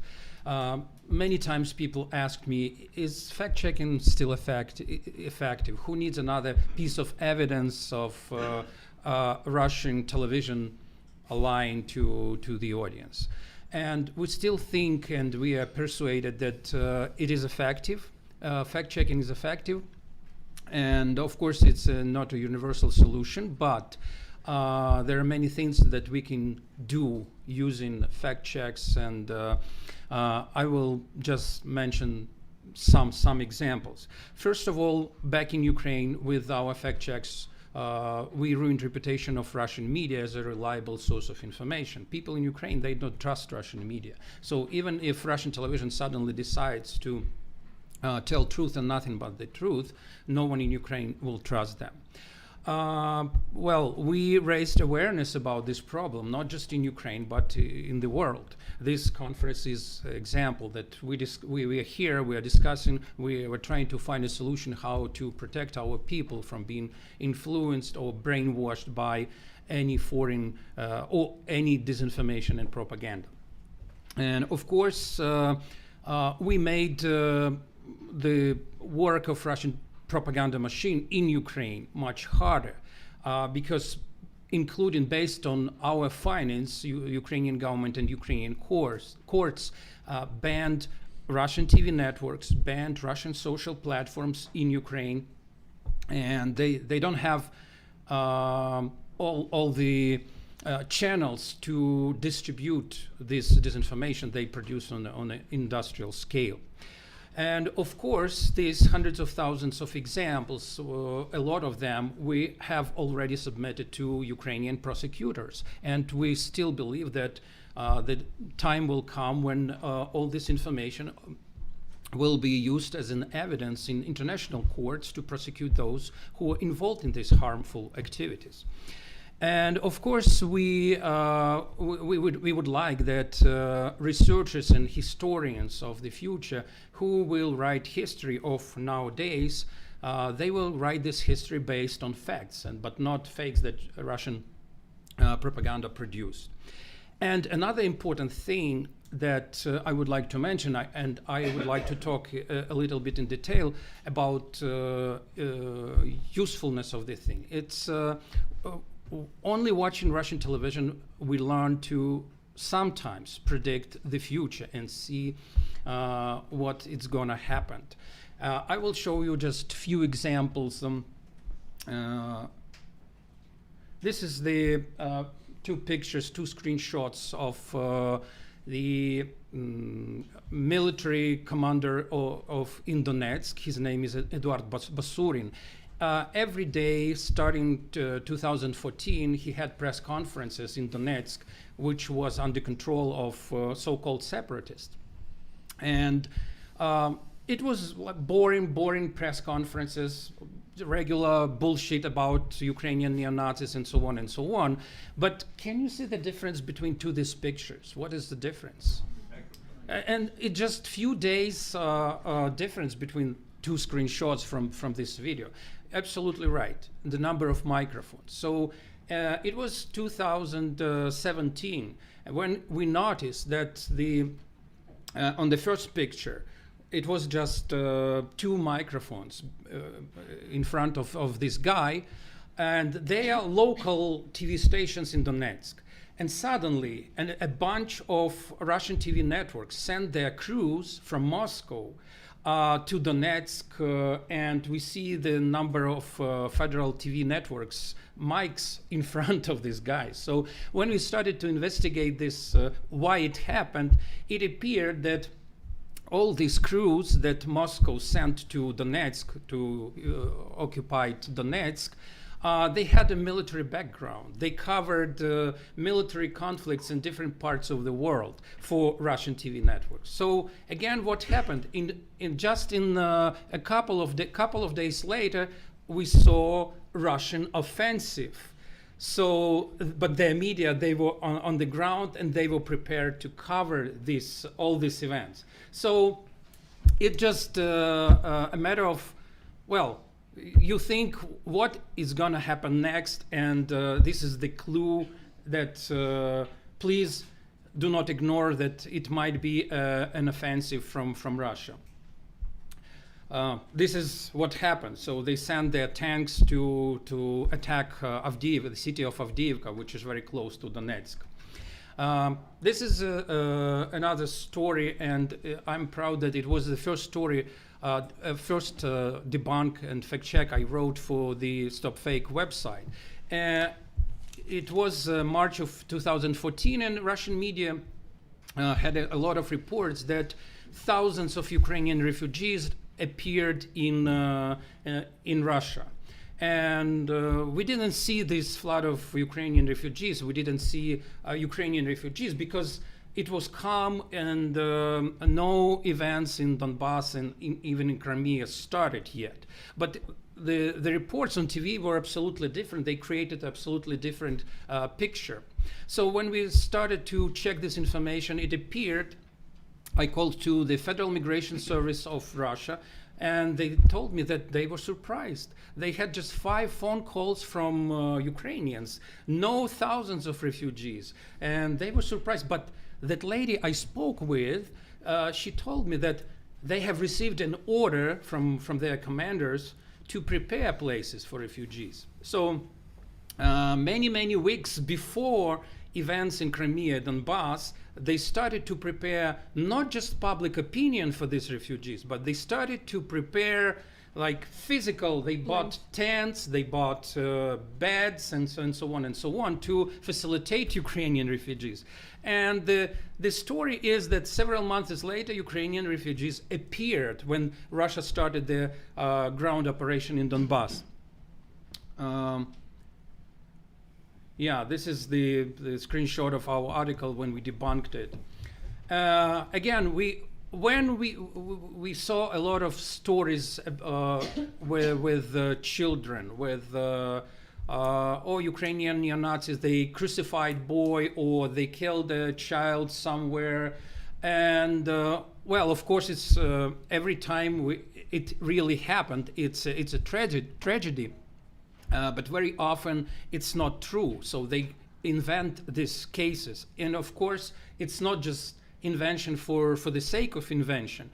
Again, when we read some interviews of so-called Russian volunteers who left their families, who left their jobs, and went to Ukraine to protect Russian-speaking population in Donbass, they mentioned they did it under influence of TV reports about crucified Russian-speaking children, about Ukrainian neo-Nazis killing children in this era, because it works. So again, when you see such kind of reports, it means for us that something might happen, and it always happens.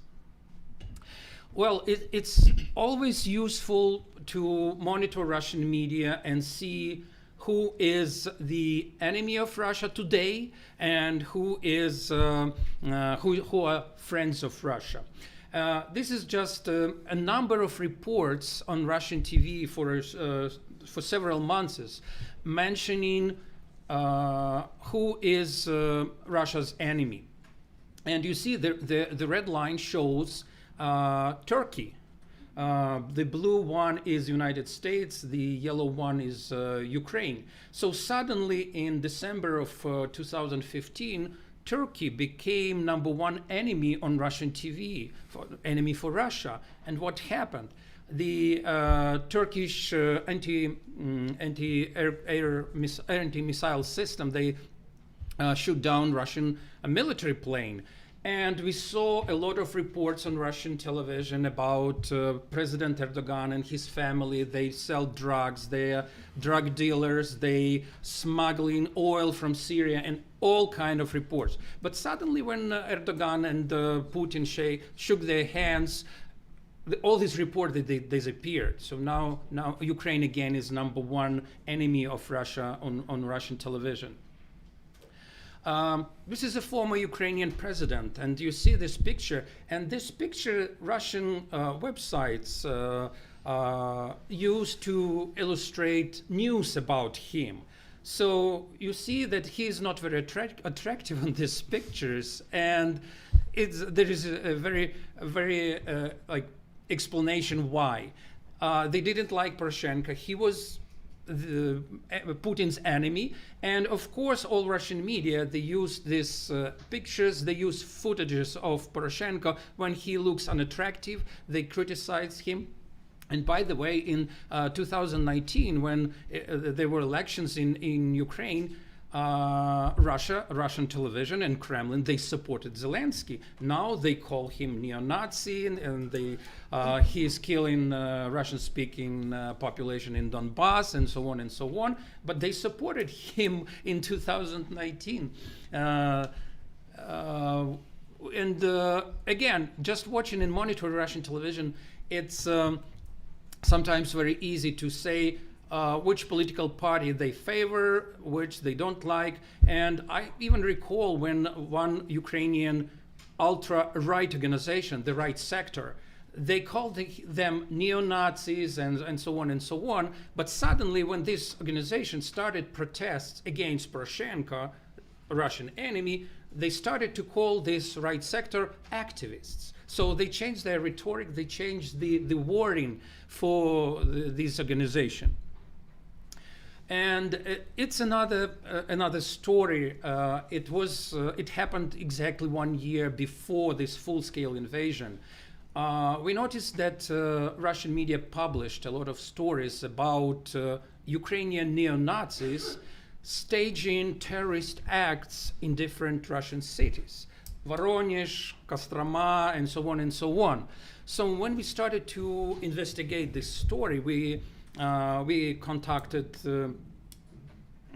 investigator, we contacted a lot of people. We spoke with these guys, and all of them said that they have nothing to do with Nazi, they have nothing to do with Ukraine, and they were detained by Russian police. And by the way, Russian police said that they detained them with weapons. And when we realized that they were released from prison just a few days later, it was very suspicious. It's not unusual for Kremlin to release terrorists that were seized with weapons and stage terrorist acts a few days later. So when we debunked this story, Russian media, they were mad. Russian government were mad. Everyone were mad because Ukrainian fact checkers, they debunked this story. And we, even the speaker of Russian parliament, publicly spoke and had comments about our organization. Who are these Ukrainian fact checkers and why? Who gave them the right to fact check FSB? But none of them they checked this information. They were just mad because Ukrainian fact checkers debunked their lies. So, but for us, it was a clear signal that Russia is staging something serious. And the whole year before full-scale invasion, we saw clear indications that Russia is staging war against Ukraine. And these guys, they were detained. This picture of them. And again, we discovered they were members of pro-Russian nationalist organizations. So during the whole year, we saw clear indications, and in November, we had a conclusion that Russia is fully prepared for this war, and if Putin decides to start it, to launch it, there will be no protests in Russia, and the public will support it, because the whole year they kind of prepared their own population that it's much needed, that Ukrainian government is neo-Nazi and they're a threat to Russia. This is just a few things that again confirmed our opinion that Russia is staging the war. The number of cases they used word Srebrenica about Ukraine. Oh, Ukraine is doing genocide. Ukraine is repeating Srebrenica. They used a lot of reports saying that Ukraine uses phosphor bombs against peaceful population in Donbass, against Russian speaking, and of course we debunked all these stories. And we saw a lot of stories when documentaries on Russian TV networks with people from the United States and Latin America, when they are sitting around the fire, they are singing songs, and they are fighting against Ukraine. So this kind of image of romanticization of war. So we clearly knew that they want to attract more people to Russian army, to this so-called separatist army, to fight against Ukraine. Again, we think and we see a lot of indications that now Russia uses a lot of artificial intelligence instruments to produce and disseminate contents, and we think that we should be ahead of them, producing this instrument that can see these indications of I don't know, this number of microphones. And so if some kind of algorithms or artificial intelligence can help us to predict future events, I think it will be very, very useful. Thank you so much for your attention. I'll be ready to answer your questions. Thank you very much, Ruslan, for the great and very emotional presentation. But I would like to present our next speakers, Guillermo Garcia. Guillermo graduated in journalism from the Complutense University of Madrid, and he has trained as an editor and proofreader and digital marketing, but now fight against disinformation in InfoVeritas organization, yes. And I think it's really very interesting to talk about conspiracy theories and different type of user behavior. And please, the floor is yours. Good morning, everyone. First of all, thank you for having me here. Really appreciate it. This presentation, I'm going to talk about our experience in InfoVeritas with conspiracy theories, because there is something about them. There is something about them that attracts us, despite having the information literally in the palm of our hands. Most citizens believe in war, and one or even more of them. In fact, in recent months, we have detected that conspiracy theories are on the rise, an increase that coincides with the eruption of the internet, and as a result of the increased polarization of society.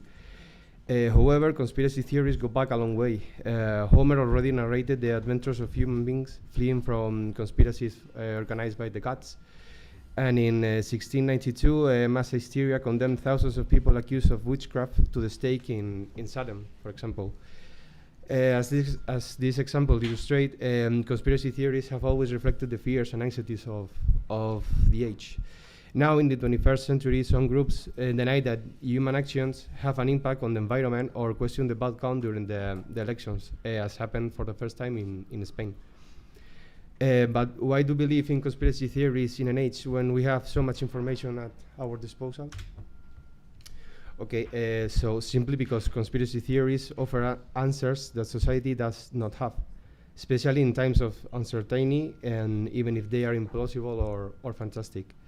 We choose to believe that certain elites or powerful forces manipulate some situation with negative interests, even if it has never been proven. Conspiracy theories cut across class, age, and gender. What motivates human beings to believe these conspiracy theories is, as with misinformation, the need for explanation and peer pressure. The problem is that societies can function with a small percentage of denialists, but there is a problem when the number grows. The overinformation of recent years has also led to the rise of conspiracy theories, and users are confronted with so much information, often based on lies and feelings, and they do not know what to believe. The theories have not changed, but the way they approach conspiracies did. The emergence of internet, social network, and encrypted communication channels make them go viral in a matter of seconds, in many cases. Since communication has been open, individuals from different parts of the world have been able to connect at a distance through forums or communities with like-minded people, reinforcing their belonging to a group. Sometimes it happens that a lonely person finds his or her reference group, or that these groups are so close, for example, the cult, and that it is impossible to leave them. Once you believe in a conspiracy theory, you are more likely to believe more. In addition, these platforms rely on algorithms that show users the most viewed content. Normally, the most viral content tends to be the most controversial, and this often includes conspiracy theories. In recent times, following the creation of verification platforms, moderation controls and public exposures have led to a move to private channels, such as Telegram or WhatsApp. Spaces where nobody reviews the content and there is hardly any moderation. There, people who are not experts in any subject become loudspeakers for any theory and are used as a source of information. For them, their communication channel is the real world. And how does a conspiracy theory form? Well, first of all, they aim more to the heart feelings than to the head. The biggest danger is always ourselves. Overconfidence. We tend to believe that the deceived are always the others. In the end, as we said, there is not just one profile, and we all can be fooled. And they include some element of truth, and they are presented as the structure of fairy tales with actors, for example, a villain, the light, victims, society, and heroes, in this case, the denialists. And repetition, concepts repeated many times are better to remember. The following is an overview of some of the disinformation narratives encountered in the daily work of Infoveritas. As you will see, these are hoaxes of various kinds, ranging from doubts about the sinking of the Titanic, for example, to some fake cancer treatments. The 2030 Agenda for Sustainable Development is constantly the subject of hoaxes and misinformation. Here are some examples of the many that we have found. For example, one of the most curious stories to emerge in recent months is that of the Rainforest Alliance label. There is a trend that says that this seal, which is placed in food products, indicates that the products contain insects. In fact, this is a sustainability label. It is also associated with Bill and Melinda Gates, although the couple have nothing to do with the Rainforest Alliance, apart from a grant in 2007 and a financial contribution in 2019. And nature restoration. In July, the European Commission voted on their nature restoration law. It has been controversial because of its alleged aim of destroying the primary sector. In fact, the aim of this legislation is to move towards a sustainable agricultural model that will guarantee food production for the future, the preservation of biodiversity, and the restoration of damaged natural areas. An electoral fraud, a new phenomenon has emerged in Spain this year, the questioning of the integrity of the electoral system, both in the municipal and regional elections in May and in general elections in July. There was controversy over allegedly stolen votes in the regional elections in Madrid that took place in May.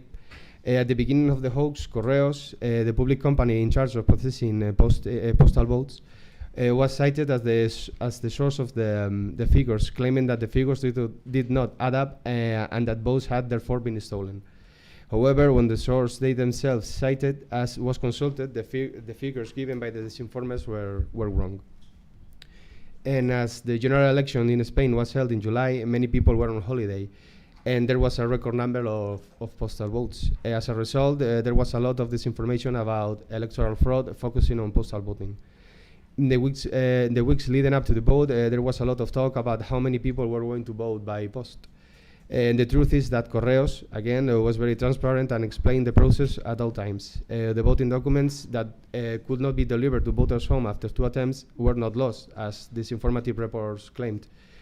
And they were available at their post office. Anti-scientific hoaxes are another of the usual suspects of disinformation, along with health hoaxes that will be discussed later. This is one of the most damaging disinformation narratives for society, as it directly affects people. Chemtrails, a classic disinformation conspiracy theory. We are not being sprayed from the air. The white trails seen after passing aircraft are the result of condensation. The water vapor in the air reacts with the dust produced by combustion in the engines to produce the white trails we see in the sky. As has been said, this is climate change, anti-scientific thinking is one of the most dangerous streams of disinformation for society, not only because it has a direct and currently tangible impact of individuals, but also because it affects people's credibility and trust in institutions. Disinformative stories has also been found claiming that NASA has confirmed that climate change is due to the Earth's orbit. This is also a lie. NASA has confirmed that the human influence on climate change. The hoaxes are based on the famous Milankovitch cycles about the amount of sunlight absorbed by the Earth, but these are long-term and do not explain the current acceleration of the global warming. As you can see, this hoax is a good example of the distorted truth used by conspiracy theorists. And the conspiracy theories resurfaces with the Titan disaster in June 2023. The Titanic did not actually sink, but its twin brother, the Olympic. There is no proof that the Titanic did not sink. The famous liner sank on 15 April 1912. Just as global warming hoaxes pose a direct threat to society, so to do health hoaxes. However, they are also common target for disinformation narratives. Following the news that sunscreen was to be introduced in schools in the Netherlands in response to an increase of the incidence of skin cancer, hoaxes circulated claiming the use of sunscreen increased the incidence of skin cancer. And this is false. There is no conclusive link between the use of sunscreen and the increase of the incidence of skin cancer. On the contrary, it is one of the most effective ways to preventing it. The COVID-19 vaccines continue to be the subject of hoaxes long after the vaccination campaign has ended. In particular, a hoax was found claiming that Pfizer vaccines administered in the European Union were a placebo, also false. Placebos are used as a control in clinical trials, not in vaccination campaigns. Another health misinformation that has emerged in recent months is that fasting and ketosis can cure cancer or diabetes. Ketosis is the lack of carbohydrates that make the body function, and this is absolutely not true. While every very controlled fasting may have health benefits, it does not cure cancer. And in people with diabetes, it can be fatal.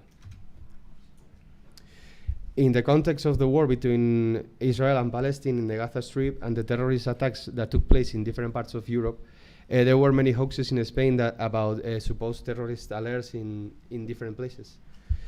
Another of usually disinformative reports claiming that an Arab man have stabbed a commuter in the Madrid metro while shouting Allah is great. This was a lie. Both the national police and metro denied that the stabbing had taken place. The national police also reminded people of the importance of relying only on official sources when facing with this kind of hoax, which is designed to spread fear. Also in October, a video recorded by a passenger of a car passing through a civil car checkpoint, specifically that of the Rapid Action Group, the body specialized in the fight against terrorism, at the entrance of Sevilla circulated. One of the ex-accounts that shared the video blamed the checkpoint for the increase in the terrorist alert level. Also false. Civil car confirming to us that it was a routine check. So I'm going to be finishing.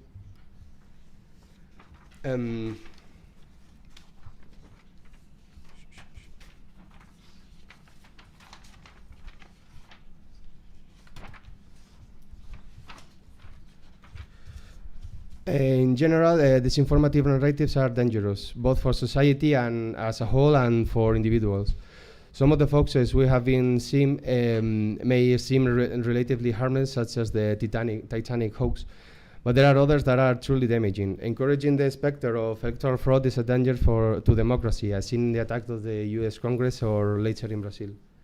People's lack of trust in scientific institutions is dangerous and can lead to actions that are harmful to society. Denying climate change is dangerous. Not getting vaccinated is dangerous. Not protecting yourself from the sun is dangerous. Spreading fear for a terrorist alert is dangerous. Fasting does not cure cancer. In this context, one of the doubts that arises is how fact-checkers contribute to the fight against denialist theories. Because of the danger, as we have seen, they must be treated as a priority, but this is difficult to escape them. In this sense, we believe that fact-checkers have a difficult task. However, professional rigor and working with data, facts, and reliable sources, avoiding opinion, as we do at InfoVeritas, can help prevent the spread of these denialist theories.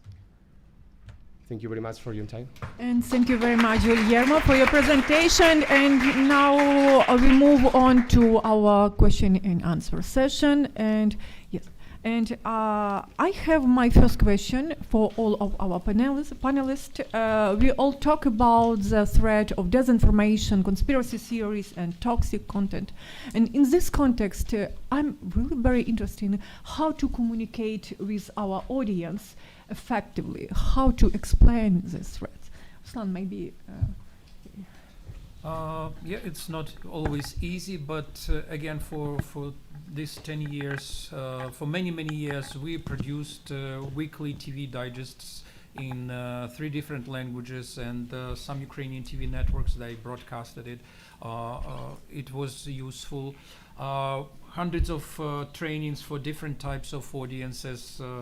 And I would like to mention also our partnership with Facebook. For almost 3 years, based on our fact checks, Facebook marked disinformation that is published on this platform. So they not delete it, but they just mark it. So people who share this disinformation, they receive a message. What you read, what you shared is not true. Please read this article which explains what really happened. And I think it's a very effective approach to talk to your target audience, to people who were targeted with disinformation, and we explain them what really happened.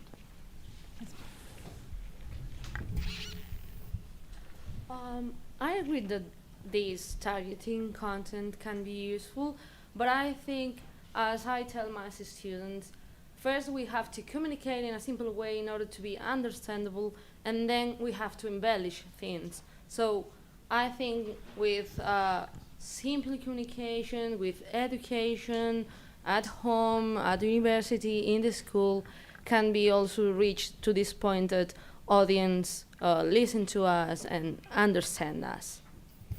Yeah, it's a good point. We fight in the same ground that the disinformers, so I think we have to have a little faith in people so they can read the fact check and not the lie. Okay, thank you very much. And now, yes, please. Thank you, all of you, first of all, for all these interesting presentations. My question is for Uxia Carral.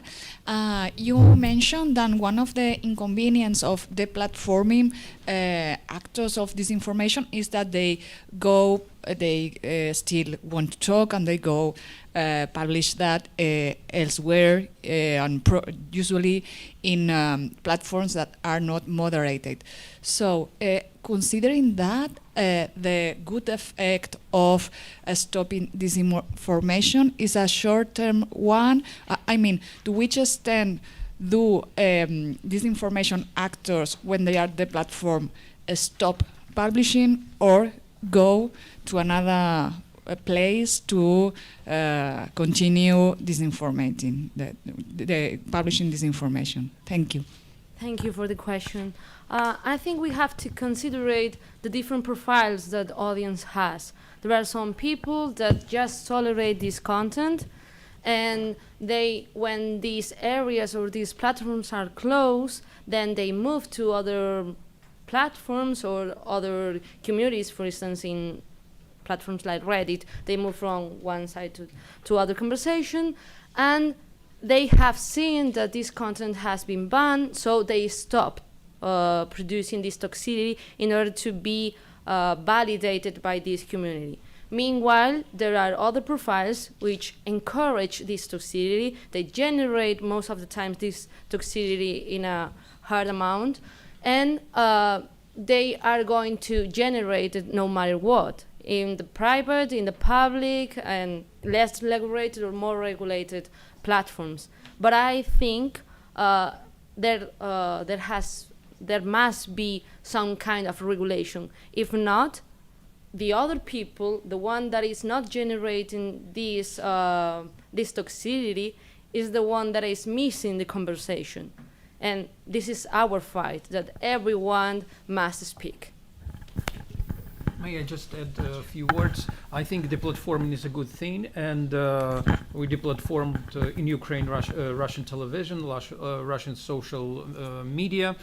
And what we see right now, that Telegram, which is not moderated, or it became, according to recent research, #1 channel of disseminating Russian disinformation in Ukraine. And I think it's why we should push the owner of this messenger to do something, to minimize the harmful, to the harm they produce on this messenger. I have a question for Uxia as well. It's about bots and automatic accounts. Normally when we publish an information about Russia, and it contradicts the Russian line, we have thousands of pro-Russian avalanche. Yes, exactly, bots. Some of them, I think that I have localized them in Latin America, particularly in Venezuela. They actually give the audience a totally distorted picture, because it seems that that they are the ones who are right because they are massive. We have been facing this, most of the correspondents in Moscow, particularly. And so, is there a solution for that? Do you think is there a will in Twitter run by Elon Musk to fight this problem? At least it should be a willing. If you ask concretely for Twitter, I don't think, because the way that Elon Musk is portraying the view, the inside of the company, is that he wants to make money, and paying to create bot accounts stuff, it gives money to him. So I don't think, if we are talking in a broader context, talking about all the platforms, there are certain initiatives that have been taking place that try to moderate these kind of fake users. But also, I think that we have to fight against those who commit these crimes. But other way, we have to how to explain. We have to teach the audience how to behave or how to understand this, because we as humans have not such amount of power to go against technology. They can create 100 bots in just a second, meanwhile a human moderator takes some time in order to remove the content or remove the user account. So we have to look for other solutions in order that the audience don't believe that just for the fact that there are more accounts telling that Russia is good, it is the truth. Should we respond to them just quickly? Should we respond to these bots when they challenge us, saying that we're lying, or should we just ignore them? What do you think?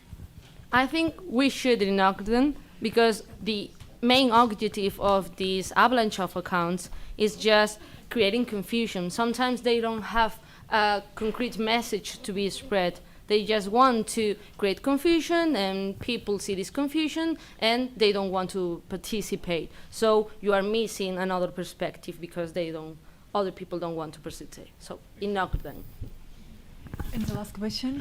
The two last questions. I have two questions for Ruslan. And thank you for your presentation. You said that people in Ukraine do not trust Russian TVs anymore, and that's for sure. But why were Russian TVs and TVs channels owned by Russian proxies, why weren't they prohibited in Ukraine for a long time? I'm thinking, for example, about the channels of Mr. Medvedchuk. He had like 5 or 6 channels. I think it was like basic Russian propaganda. It was very low propaganda. And they were prohibited shortly after even the full-scale invasion. And that was a surprise for me every time I was going to Ukraine. You know, why do they keep having these stuffs in Ukraine? So this was a question, why weren't they prohibited? The second one, which is sort of connected with it, you said that by watching, and that was very interesting, by watching Russian media at the same time you get information and you can have a view of what it's preparing. And that for a whole year you had information about the fact that they were preparing this full-scale invasion. Why wasn't a word said about it by the Ukrainian authorities? When we were watching, I was watching for France what was happening, you know, like the troops on the front and everything. We had sort of clues from the, for example, Israeli embassy, who told his people to go to Lviv or something, and from the American embassy, when they told that the American people, you know, like leave the country or go to the western part, I thought that was going to be very bad. But at the head of the Ukrainian power, they were not saying such things. They were saying that we don't believe in a war. And so did they have the information? Didn't they want to panic the population? Why didn't they say at the top of the Ukrainian government a word about it? Yeah, thank you for your questions. First of all, to ban Russian TV networks it was not a very popular thing in 2014. To ban Russian it was not very popular. We've heard a lot of voices of critics who said, oh, this is censorship, you cannot do it. Poroshenko, former president, he just wants to silence his opponent, the opposition. Freedom of speech. Yeah, freedom of speech. And we've heard it from Western governments, from European. 2021. In 2020, according to Medvedchuk TV channels, it was the same. It was not very easy. But what we did with our team, every time we spotted fakes or disinformation on these TV networks, we not just published an article, but we wrote a formal letter to our regulator. And we said, oh, this is disinformation, we spotted on this TV network. Then. They didn't correct it, they didn't apologize, this is not journalism. So when they decided, and when it was a decision to ban these 3 TV networks, which belong to Russian proxy Medvedchuk, they had a piece of evidence. So, and they did it Yeah, we'd like it to be earlier, but well, that's how the system works. Society, the Ukrainian society wasn't ready for such bans. Yes. Okay. It's not in the government.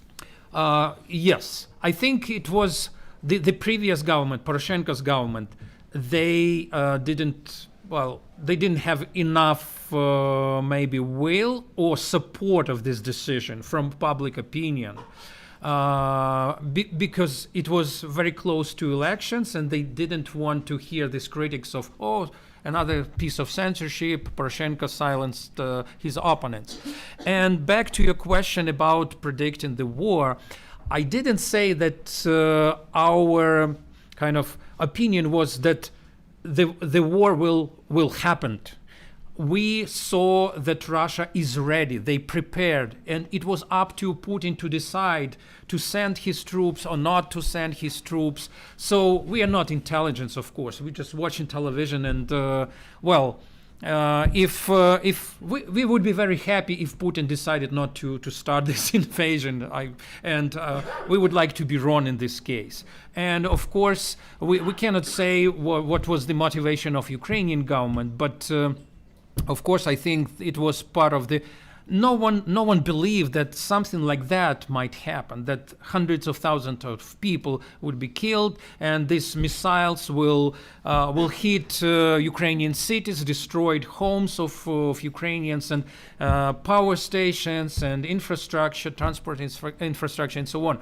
And no one wanted to believe that it might really happen. But we saw that they are ready. And unfortunately, we were right. Thank you very much for your answers. It's also about fact checkers as a regulator. It's about another options of our activities. And thank you very much, Ruslan. But unfortunately, we run out our time. And let's go on to the next panel. And thank you very much for all experts. Thank you.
Yo no veo su presentación.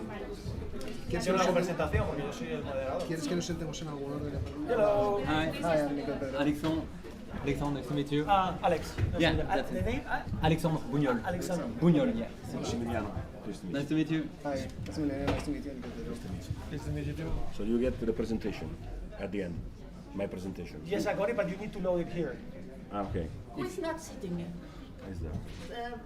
Are you Celine? The lady has a seat. Yes, of course. Take 1, 2, another 3, chair. 4. Can you do this to get another chair and 5. screen someone?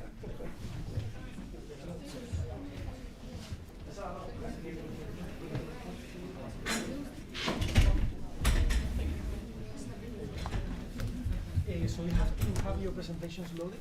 Okay. And I got the bios from everybody, but I think one was missing, no? Did you? Is this already there?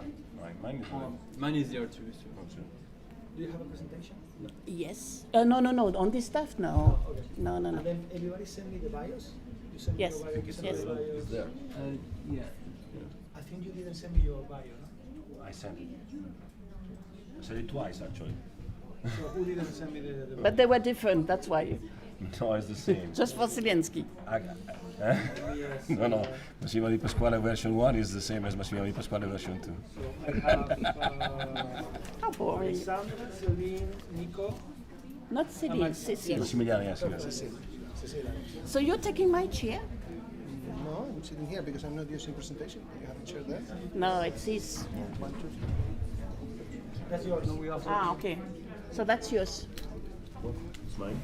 Okay. We have to fight here for chairs. We won't fight for a seat. We have to fight for everything. No, we won't fight for the time. Because Oh, that's a problem. That's a problem. That's a problem. There's someone here who is. 15 minutes. I agree. I agree. I think it's better if And can the you podcast. come here so we mix? Yeah. Max. Okay, And but Nico will help you with am I, this.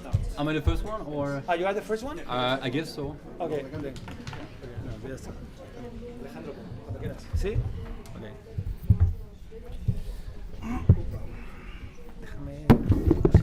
You're the second. Not the last one. I'm before lunch. You know when everybody was and just they're just with Russian disinformation. I come here and try to sustain the attention, which is sort of impossible. Can I have agenda for a second, please? But for a second, yeah. This is mine. Can you thank the moderator for 20 seconds and do it 20 seconds. Okay.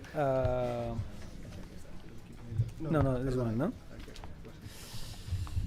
Okay. So hello everybody. Welcome to the third panel. Sorry, fourth panel. Russian disinformation in the EU at the backdrop of the war against Ukraine. You don't know it yet, but this is going to be the most interesting panel of the whole session. That's good. The most entertaining one, and I want everybody to pay a lot of attention and prepare very good questions because we have a unique panel here. I have the very easy job of being the moderator, but before that, I'm going to read the bios of everybody, so you know and understand the caliber of the people that is with us today. And first of all, thanks for the university, Carlos III, for organizing this, for inviting us, and also for the organizers here. Thank you very much, and thank you also for the panelists. We have Alexandra. My pronunciation, because I'm from the south of Spain, is not great, but I'm sure that everybody will understand. So Alexandre Bouignon works as a web analyst and at Viginium, the French Service of Vigilance and Protection Against Foreign Digital Interference. And his daily job consists in detecting and characterizing foreign digital information manipulation thanks to open source investigation. More broadly, Alexander has been working in this space, in the disinformation space, for the French state since 2019. We have also with us Celine. Cecile, sorry. I told you. Yes. I was just checking that you are paying absolute attention to my words. No. It's just because you stole my program, so Yes. I'm just like finding mine. Cecile. Cecile, yes. And now I'm going for the surname now. Pay attention to the reaction. Cecile Vaisy? No. Vézier, it doesn't matter. Vézier. Nobody makes it. Cécile Vézier, professor in Russian and Soviet studies for Rennes 2 University in France. She published in 2016, here comes also my French, Les recherches du Kremlin en France. The Kremlin networks in France about the way Russia was trying to influence France before presidential elections through different channels, means and personalities. And in France, this was the first book published on Russian influence in the since the Soviet Union disappearance. And this year, in 2023, Cécile Vaizé, almost there, was auditioned by the Commission of the French National Parliament in charge of foreign influence. Thank you very much. Thank you. We have, to my right, I'm here also going to have troubles with the name, Nico de Pedro. I got it, eh? Head of the, I think that all panels need to be a little bit of entertaining because otherwise it gets boring, right? So Nico de Pedro is the head of research and senior fellow at the Institute for Statecraft in London, where he works on issues related to Russia, Eurasian geopolitics, and hybrid threats.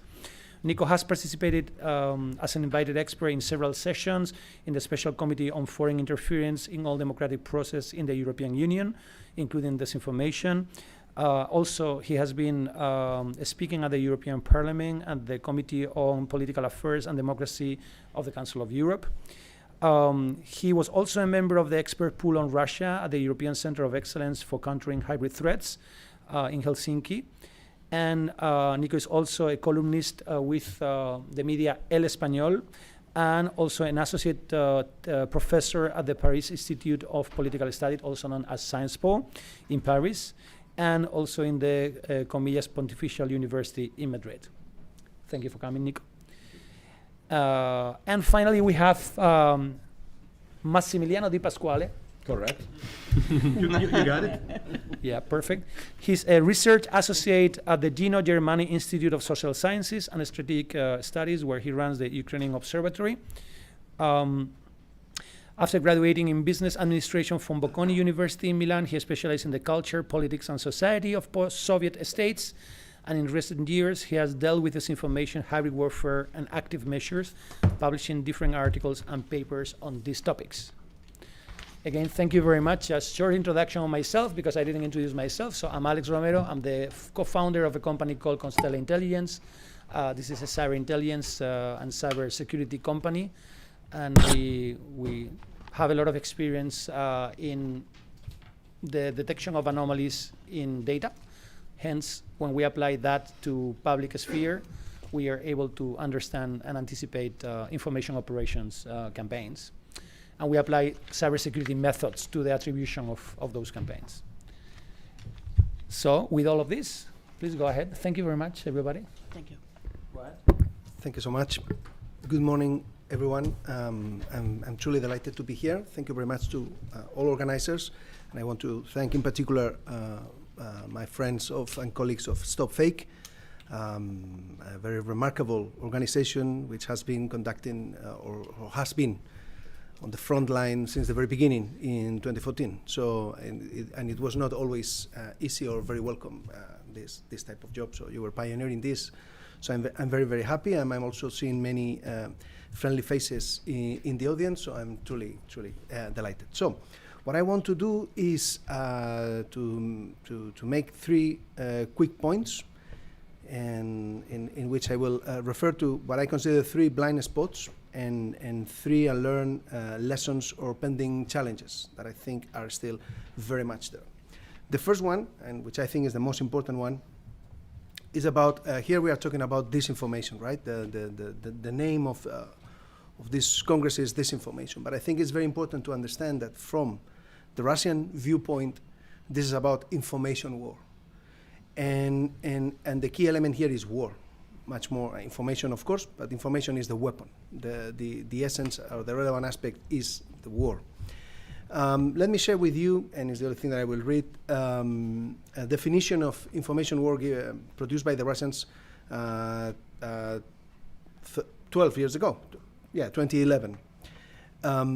So they define information war as confrontation between two or more states in the information space for damaging the information systems, procedures, and resources which are of critical importance and other structures to undermine the political, economic, and social system, and massive brainwashing of the population for destabilizing the society and the state, and also forcing the state to make decisions in the interest of the confronting party.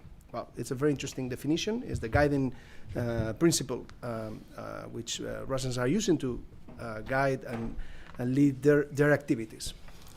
That means that they have a holistic and comprehensive conceptualization of information war. So information goes from the structure, the infrastructure, to the cognitive domain. So it's wide and very comprehensive. And that's completely in stark contrast with dominant perceptions in the West.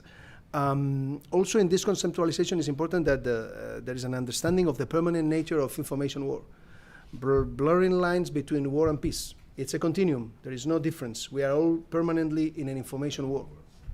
And this is about, undermining the critical elements of critical importance in terms of infrastructure, destabilizing the societies, massively brainwashing others. So this is what Russia is doing. It's what they define As we all know, or most of you probably are familiar with that, they think that they are basically defending or reciprocating what they have been suffering for the last 20 years. This is false, but it's definitely their perception. Anyway, that means that this is what they are actually doing. They are very explicit of what they do. So, in February 2017, Minister of Defense, Sergei Shoigu, he publicly admitted the existence of information troops, although he did not define or specify what they were exactly doing or conducting. In February 2022, just a few days before they launched the full-scale invasion of Ukraine, giving an interview to Zvezda TV channel, which is, interestingly, is a TV channel run by the Ministry of Defense. That would be also interesting to have something like that in the West, perhaps. And he said, Shoigu, and I'm quoting, "I'm not afraid of the word war. There is an information war on all fronts, and we have no right to lose this war." In the last big or relevant public document published by the Kremlin, the Concept of Foreign Policy, released in March 2023, so a few months ago, it's very interesting. It's a very remarkable document in which they are much more explicit than in previous ones, and it's very interesting, and I recommend you all to read it carefully. And they give, and among many other things, they refer to the information space as a new sphere of military action due to the blurring of the line between military and non-military means of interstate confrontation. That means that there is a massive, important body of literature, consolidated, shared understanding that permeates all Russian state actors and policies since many, many years ago. So this is point number one, which I think is the most important. So let's be careful. We talk about disinformation, they talk about information war.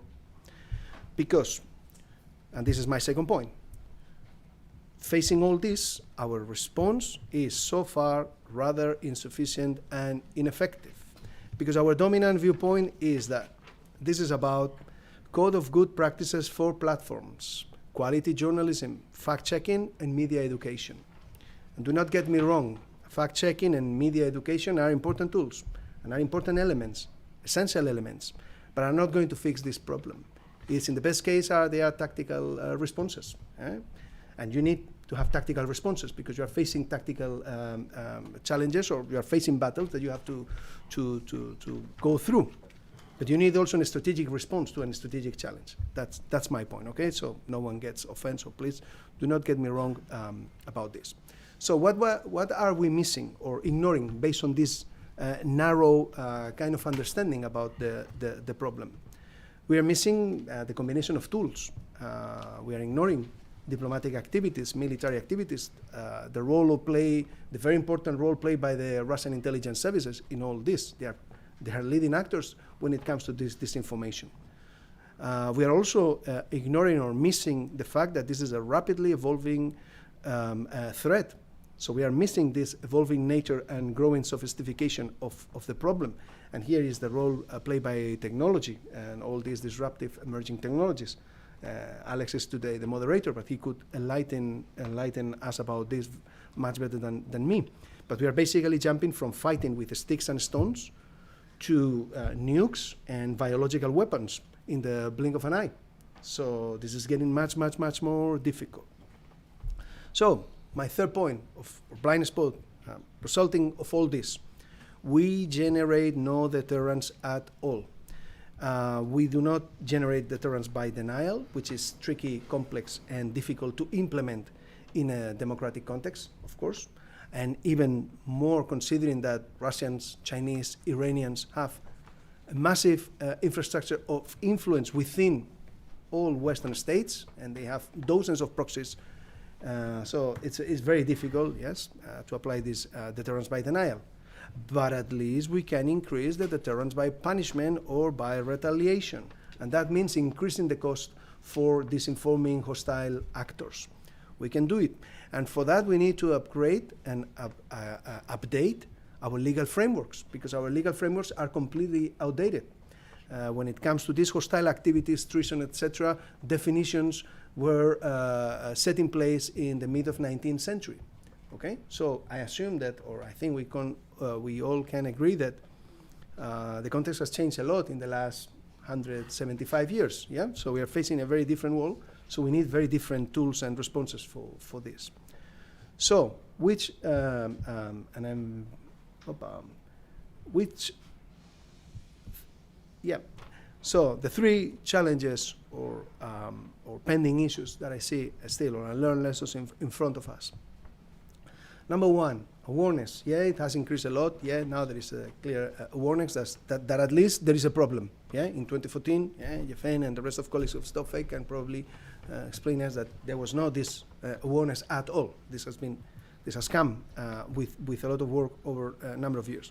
But still, my point is that we are not still having a solid understanding of the threat we are facing. Yeah, because it's not only this. It's not a problem only related to the quality of journalism or issues specifically and contained within the just the journalistic kind of spaces. It's much wider than that. Second, we are missing and not still, in my opinion, we do not have a way to measure and understand the cumulative effect of this threat. What do I mean? That we tend to measure campaigns, operations in terms of very tactically. Likes, how many people have been exposed, outreach, how many times, I don't know, this tweet or post or whatever has been shared, post, read, whatever. Fine, this is important, and then we understand the massive impact of one specific campaign. But what about the cumulative effect? There was in the previous panel, the previous speaker talking about conspiracy theories, and also here about the impersonation of different media. So all this is contributing. So we can measure this campaign. How many people, I don't know, has been logged in or connecting to these websites. But what about the cumulative effect of all this? Now we have conspiracy theories. When I was a kid, were something like marginal and freak. And we used to, to comment of something very, wow, there is someone saying, whoa, whoa, wow. It was something very weird, Now it's everywhere. Now it's mainstream. So the context is changing radically. So this is undermining completely the public trust on institutions and on our public conversation. So the impact is strategic and very worrisome. So how do we measure this? And how do we counter this? I think we are yet to find a proper answer to this. And finally, and I'm going to repeat myself, I see, the third challenge, pending challenge and lesson is how to effectively counter and respond to this threat, how to generate deterrence, how to effectively fight those who have only hostile intentions and aims when they operate within our states. So there is a long way to go. And I did it in 11 minutes, so, which is good. Thank you so much.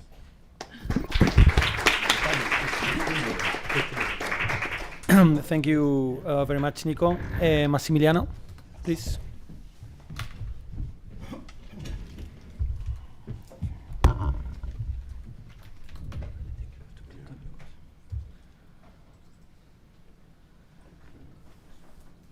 How to go to the presentation? This one. This one? Yes, sir. Yes, this one. And then this one. Okay.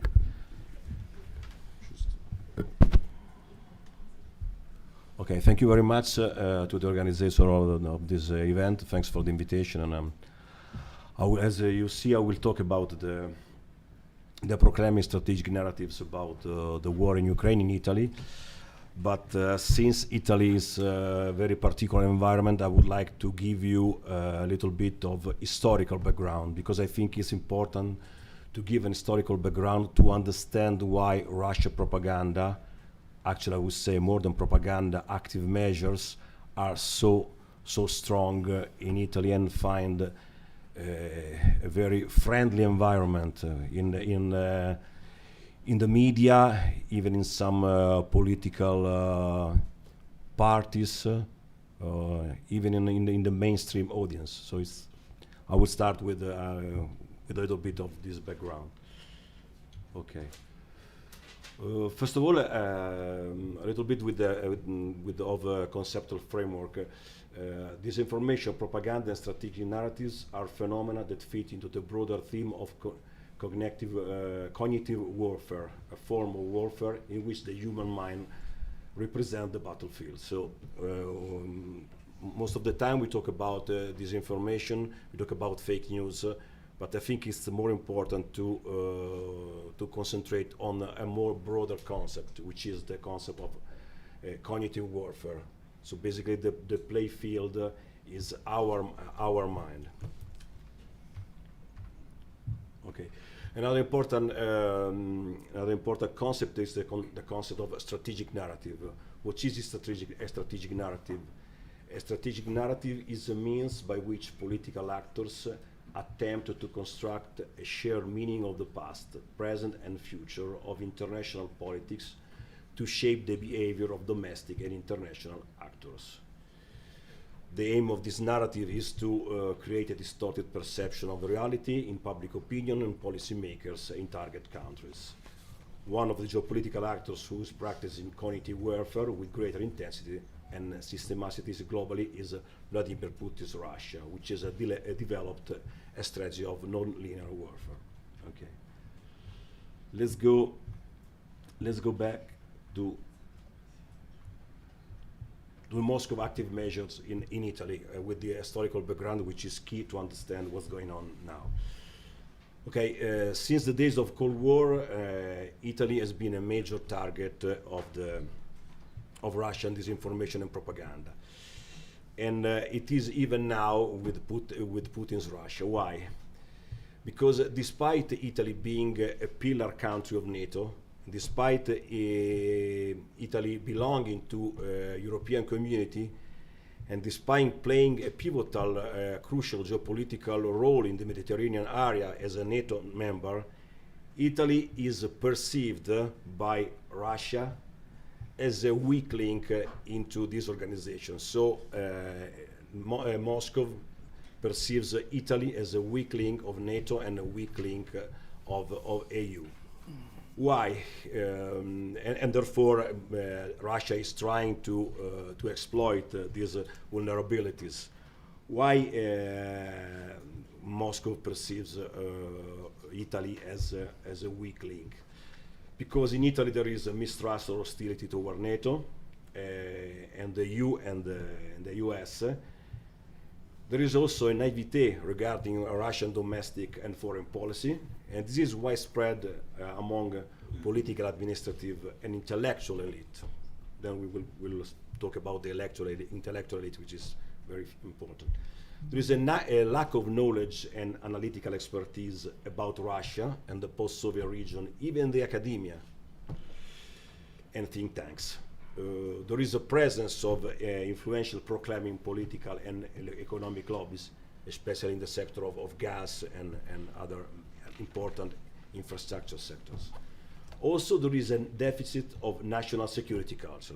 Basically, national security is not perceived as a key theme for the mainstream audience, but also for the politicians.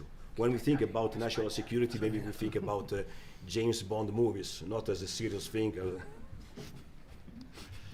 Okay.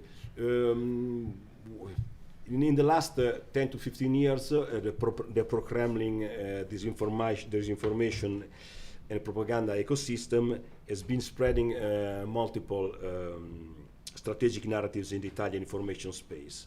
The aim of this action was to confuse the public opinion about the real intention of Russia, and to undermine the support for NATO and for EU, and also for the democratic values of European liberal countries. In this dynamic, the role played by Italian influencers and media is very strong. When we talk about alternative information, we mean those websites and those influencers who are not directly linked to the Kremlin, or at least we don't know if they are directly connected with the Kremlin. What it is important is not we are not investigators. We are just doing our job of analyzing the narratives. What is relevant for us is the same narratives that appear on Kremlin media, or what Kremlin officials say, are just amplified by some Italian actors. So it's not relevant for us if they are paid or not paid, if there is a link with the Kremlin. They just say the same thing. This is very important. Even after the Russian invasion of Ukraine, which drew strong condemnation of the Putin regime in Italy, pro-Kremlin narratives are still very influential. And of course, the fact that these narratives are so influential influence the perception of the war in Italy, of the war in Ukraine, in the Italian audience. Okay, this is just a slide with some of the national, Italian national amplifiers.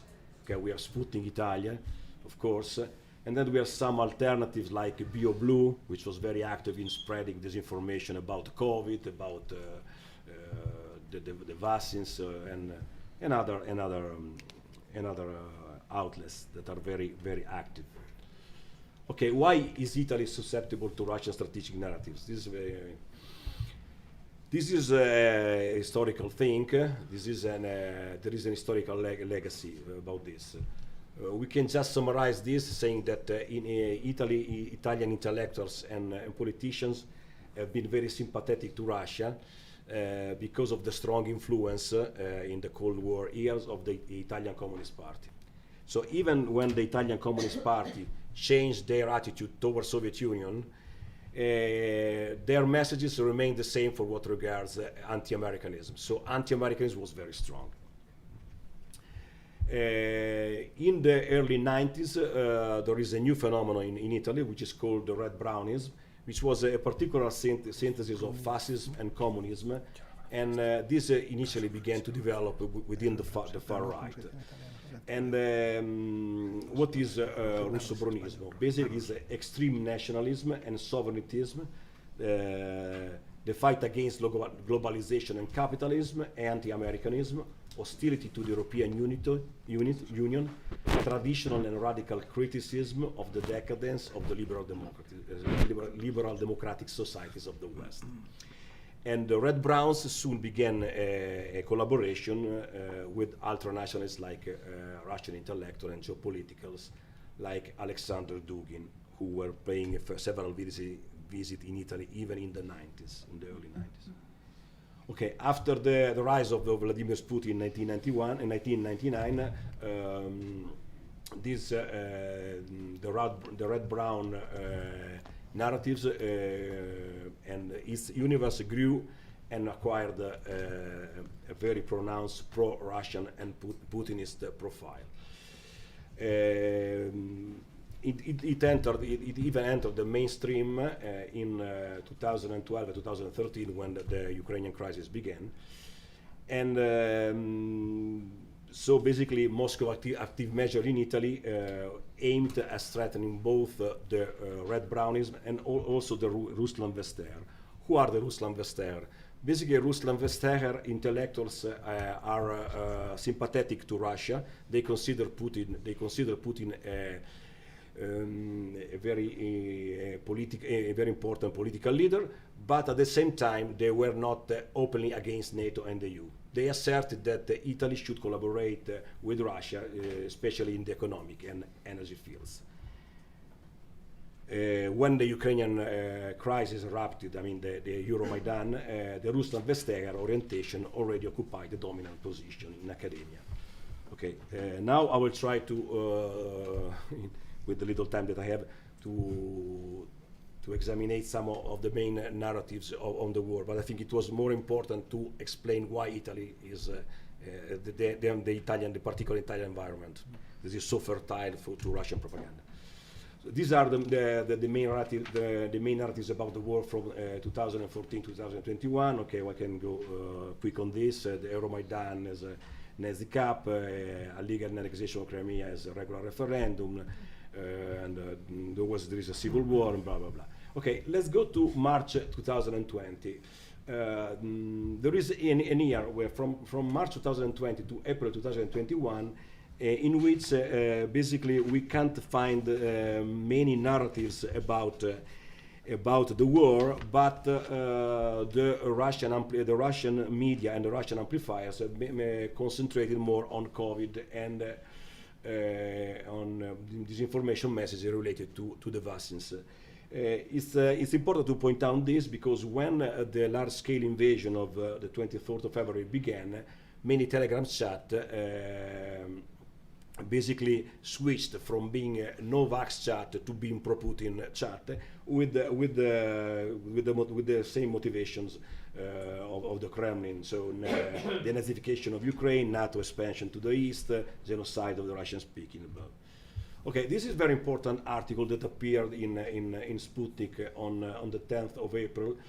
And this is an article wrote by Timofey Sergeyev. Why this is a very important article? Because all the narratives that are in this article were spread later on and are even now spread by the amplifiers in Italy.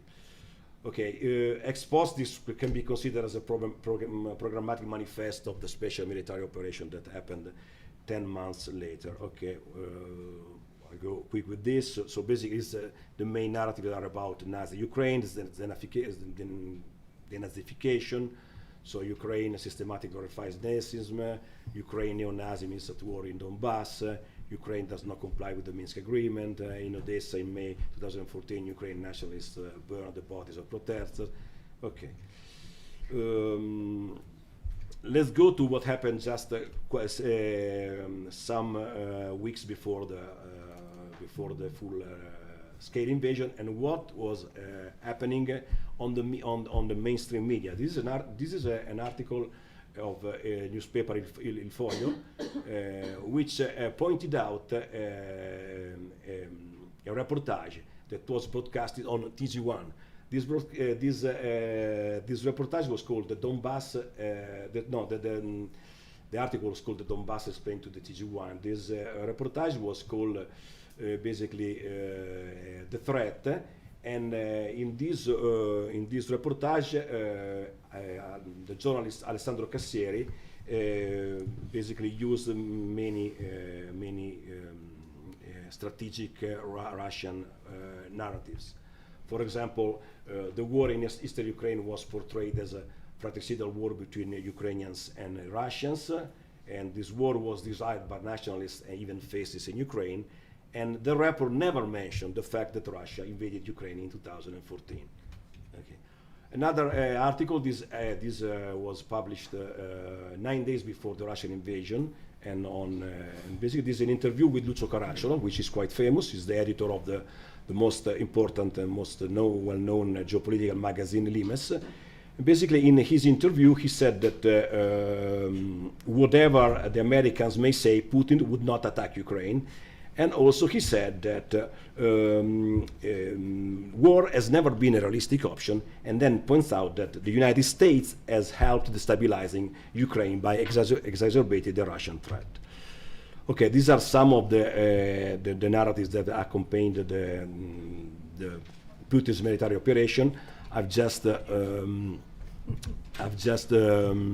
put them. I just classified them as follows: strategic narratives about the genocide of Russian speakers in the Donbass, strategic narratives on the killing of civilians in Bucha, the broad genre of strategic narratives concerning sanctioning on Russia, referendums in Donetsk, Kherson, and Zaporizhia, proxy war and the circum of Russia, Ukraine as a nuclear threat to Russian Federation. Okay, this is here. There are some examples of amplification by Italian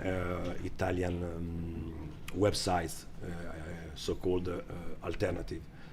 This is, for example, an example from l'Antidiplomatico, and this is an interview with Fabio Mini. Fabio Mini is a general of the Italian Army Corps, and he said Ukrainian forces have been battering the Russian-speaking population to the limits of slaughter, and no one has said anything. There is another example on La 7 channel, Sara Reginella. He said the population of the Donbass has been battered for so many years by the Ukrainian army. The same with here we have the strategic narrative about Bucha. This is a statement by European parliamentary Francesca Donato, former Lega. He said Ukraine was not exactly a peaceful state before the war, given the massacre carried out in the Donbass. The same with another narrative about Bucha. This is Gaiani. He said all of this about Bucha may also serve to cover up the what is emerging about the U.S.-funded biolaboratories in Ukraine and so on. There are so many examples. I've just shown some of them. This is a strategic narrative on the referendum in Donetsk. This is Gian Michalessini, Il Giornale.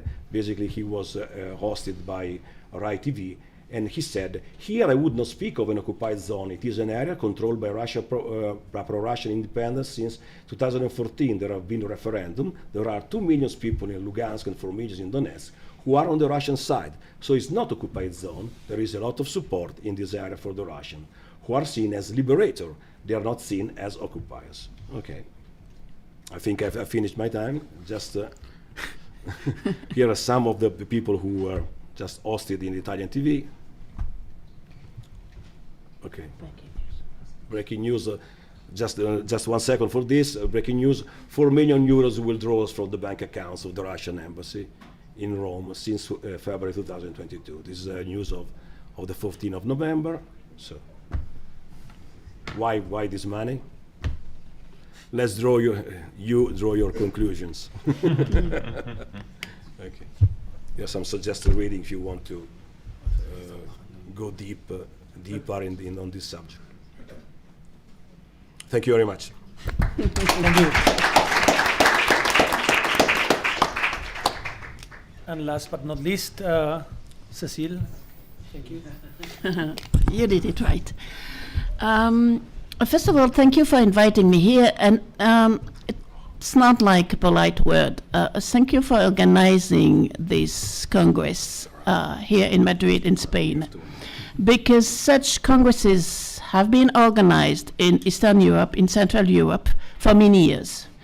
And we are just getting aware of the problem in, I would say, like the Latin world, and we have a lot of common in France and in Italy, for example. And so we have this specific history, this specific context that made us harder to understand what was going on in Russia, and the fact that there was a state organ created in France in 21, only in 21, when the war has been going on since 2014, at least, is a proof of it. So things are moving. Awareness is raising. We were talking about awareness. Awareness is raising. It is not raising fast enough. This is true, and we don't have any enough practical solutions. You who may not be aware of what's going on in this area, in propaganda within Russia, in Ukraine, you understood because thanks to the great presentations that were today and yesterday, you understand that basically all of us who study in various countries Kremlin propaganda, we have identified the main operating principle of this propaganda and disinformation. Especially, I will go back to it, since the basis of these actions are very close to what the Soviets were doing, even if the technology changes. We basically study, and you had an example once more, the arguments and formulation, the narratives. What are they telling? These narratives are basically the same everywhere. Well, they're not the same, for example, in Poland and in Mali. Of course, they're not saying the same thing. But you have like 50 narratives who are being used everywhere in Europe, depending on the place, the country, depending on the local population, depending on the social groups aimed at. For example, are they aiming at the ultra-right, or are they aiming at ecology lovers? And what you were saying about the fact that some population couldn't get access to an article was very telling about that. You know, they know very well what they're doing. And these narratives, always the same, they're evolving in times. That it's true that we don't have, I think Victoria was telling it yesterday, that, for example, now we have a lot of things about that do not make any sense, and that we didn't have in 2014, for example. So we're just like following what they're saying and to whom. We also follow the different tools used to broadcast and disseminate these narratives. And the techniques, of course, are getting more and more sophisticated because now they have the internet. But at the same time, you know, it was what was done under Soviet rules, except that at that time they had newspapers, and now we have all the they have all the possibilities that internet offers. We also work, but in my opinion, not enough, on the reception of these narratives. And the reception, as I was saying, is very different from one country and one population to another. That is, the reception in Poland, for example, is one thing, because they are aware of the Russian propaganda, and they've been aware of the Russian propaganda for 200 years. And it's very different in, for example, in Italy and France, where we are WikiLeaks also, but we are not, we're just starting to get aware of it. And I got really interested in France in people who are not receptive to logical arguments. And here we're talking about logics, you know, like how to bring facts, fact-checking, okay. But go and talk to some people, not just about Ukraine, go and talk to some people about the war between Israel and Hamas, and you will understand that it's not just a question of logic. It's not just a question of facts. It's a question of affects. It's a question of, I believe what someone was saying, you know, like we're in a post-truth world. And I just like starting talking to these people to understand why they couldn't accept some very factual elements about the war that Russia started in Ukraine. And then I got back to what Massimiliano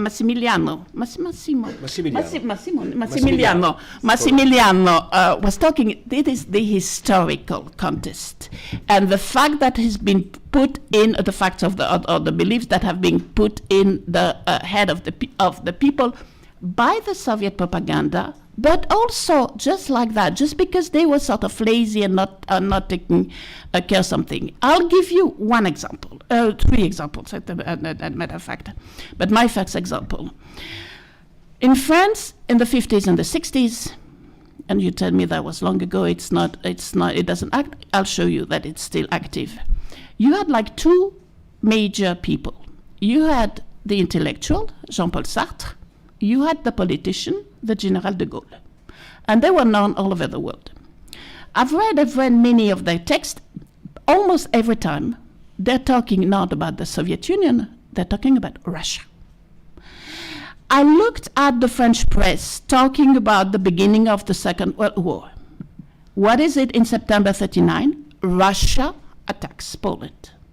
So the right word is not used. And here, as I understand, you all want to become journalists, so you have to use the right words.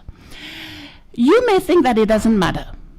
It does matter, because many French people still do not really understand the differences between current Russia, the USSR, and Imperial Russia. The confusion between Russia and the USSR has for consequence that for a part of the general public, and even if it's changing, Russia won the Second World War. And here there's no, propaganda or anything. They're just convinced of it. And they tell you, how can you tell bad things about Russia when Russia won the Second World War? And I'm sure you have it in Italy as well. Exactly the same. Exactly. And Russia liberated Auschwitz. So how can you say bad things about them?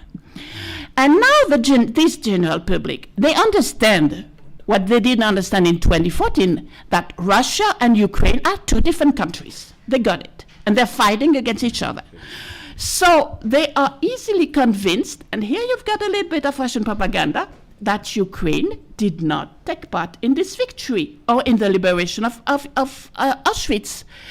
It's even easier to convince them that Ukraine collaborated with the German Nazis since they were not on the side of Russia. And even that they were on the side of Germany, as at least one pro-Kremlin former French senator wrote, and I'm sure that you know who I mean. The confusion between present-day Russia and Imperial Russia leads, among other things, to one conclusion: Crimea has always been Russia. And the best argument I've read about this was formulated by an internet user. Just look at Crimea. You've got all the palaces, all the houses of the Russian Tsars. You don't have the palaces of the Ukrainian Tsars. So of course it's Russian. And we understand, and of course, at that time, Ukraine was part of the Russian Empire. We understand how important it is to use the right and precise term and to justify them and to explain. And here, academics have a huge role just to explain what it is, because it is not clear for the people. I would go to another example. Always we start Sartre. In 1952, started getting closer to the Soviet Union. And he explained why. He said that he was convinced that if there was to be a third world war, it would be America's fault, since, I quote, Russia would not start a world war. Sartre at that time was the most famous intellectual, not only in France, but in Europe and the whole world.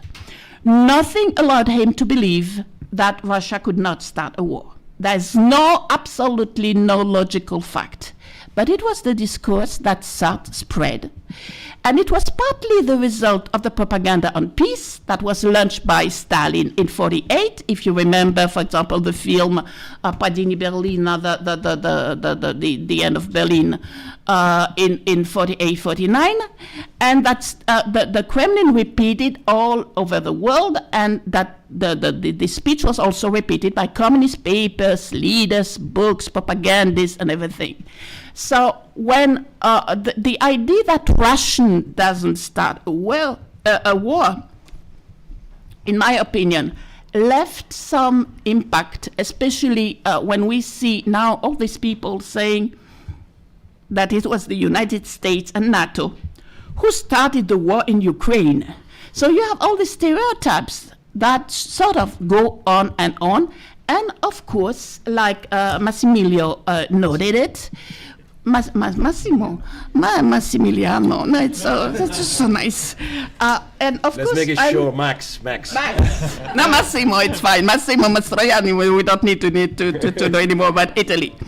And of course, like he noted, and like I noted in 2016 in my book, you have these common points that you find in people who on the far right as well as on the far left, and here we go to your red-brown, repeat the Kremlin narratives. They are hostile to the United States. They are hostile to NATO. They consider, and here the words also are important, that France has been vassalized by the Marshall Plan. So they're still talking to us about the Marshall Plan. That was in 1949. If you, for example, if you hear Ségolène Royal, who was saying that, oh, we're not sure about Bucha, we don't know like who did it. And she was in the Socialist Party. She was she almost became president, and she is also saying that we were vassalized by the Americans by the Marshall Plan. I could tell you everything that's been written about this anti-American discourse in France, which started in the at the end of the 18th century. So that it started when the United States appeared. It's not just like a communist discourse. It's something that's exists at least in France, on the far right, on the far left, and that's been going very strong. And then the propaganda, the Soviet propaganda and the Russian propaganda comes. So you have some kind of a layered cake. You know, you have a cake, and you're looking at the moment. You're looking, for example, at Margot Simonian, and you're looking at Vladimir Solovyov and what they're telling on TV. But you don't realize that for the French audience, or for part of the French audience, they have all these foundations that have been prepared by the equivalent of Simonian and Solovyov in Soviet times. And I'm thinking, for example, of people you have never heard of, except if you're Russian and Ukrainian, Wanda Wasilewska, who was a great propagandist in Ukraine, and in Poland, unfortunately, Alexander Tchaikovsky, who also played a great role. So we have this layered stuff, and some people in France, they're not even aware that they're under the propaganda propaganda that was spread by Sartre because he was influenced by Tchaikovsky and Vasilievska that he made. And they don't even realize, and of course, well, of course it's America, and of course it's America's fault, and of course it's NATO. I would add one element. These kind of examples are absolutely countless. They are part of an ideological vision of the world that has become partly unconscious in France and in Italy, but on which the Kremlins know how to play. And millions of Europeans are still convinced that the United States and NATO are for their country greater than just that, quote unquote, Russia. And there's one element on which Russia plays and the Soviet Union plays, it's the emotional element. And I found that in, as surprising as it is, in an article in the Soviet press in the 70s. The article was about why some people in the Soviet Union were still believers, why they still believe in God. And they were explaining because they've been talked about by their mothers, by people close to them. Well, excuse me, but it's the same thing in Italy and in France. The fact that Russia, that was a little bit what you were saying, the fact that Russia is a Pacific country, that is a country that we are close by, and we love the cinema. The cinema also, this is the soft power, and we go to the Fête de l'Humanité, which is like a big party in September when you can eat sausages and have fun. So we have, but we have all these like nice memories that they don't have in Central Eastern Europe, and they're telling us about communists killing people and the Soviet Union killing people, and we just go and say, yeah, but at the Fête de l'Humanité, we're all listening to the top singers and eating these sausages.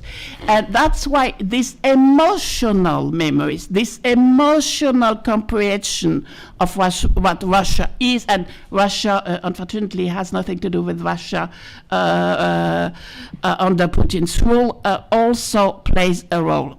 In conclusion, yes, in conclusion, I would like to just like give some practical ideas about what we can do.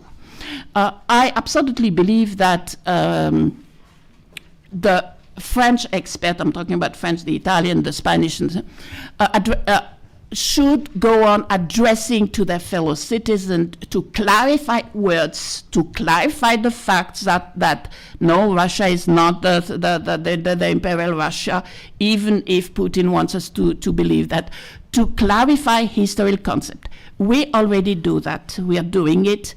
Of course, it can be better, it can be strengthened, it can be systematized, but we are doing the work. But also, I think that Ukrainians have a big role to play, and you're doing already a lot. You're doing a lot fighting against disinformation. I would like, this is my private opinion, I would like to you to also to play maybe a more active role as ex-Soviet citizens, as I've seen it done, for example, in Georgia. I would like, okay, you're excellent as far as fact-checking. You're the best, honestly.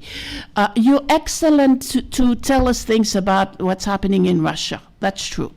I don't go too much for the campaigns that go on in Ukraine, explaining, for example, that we should destroy the Russian culture, and that Russian culture is responsible for everything. We can disagree on this fact, but I would like to hear more talks, and to read more books, and to see more articles addressed, for example, to the French. I am an Ukrainian citizen. I used to be a Soviet citizen. That's why we want to join NATO. Not because NATO forces us, not because NATO wants us to get into its organization, but because we are afraid of Russia for this and these reasons. I would like to see this kind of stuff as yes, we were in the Russian Empire. Yes, we were in the Soviet Union. Yes, we didn't protest at that time, because if we protested, we would have been sent to the Gulag, and that was a big part of the dissidents, the Ukrainian dissident that was in the Gulag. But that's how we are looking at this experience. That's how we are looking at this dream that existed in France, in Italy, and that's how we lived it. Thanks very much. That's it. Thank you very much, Cecile.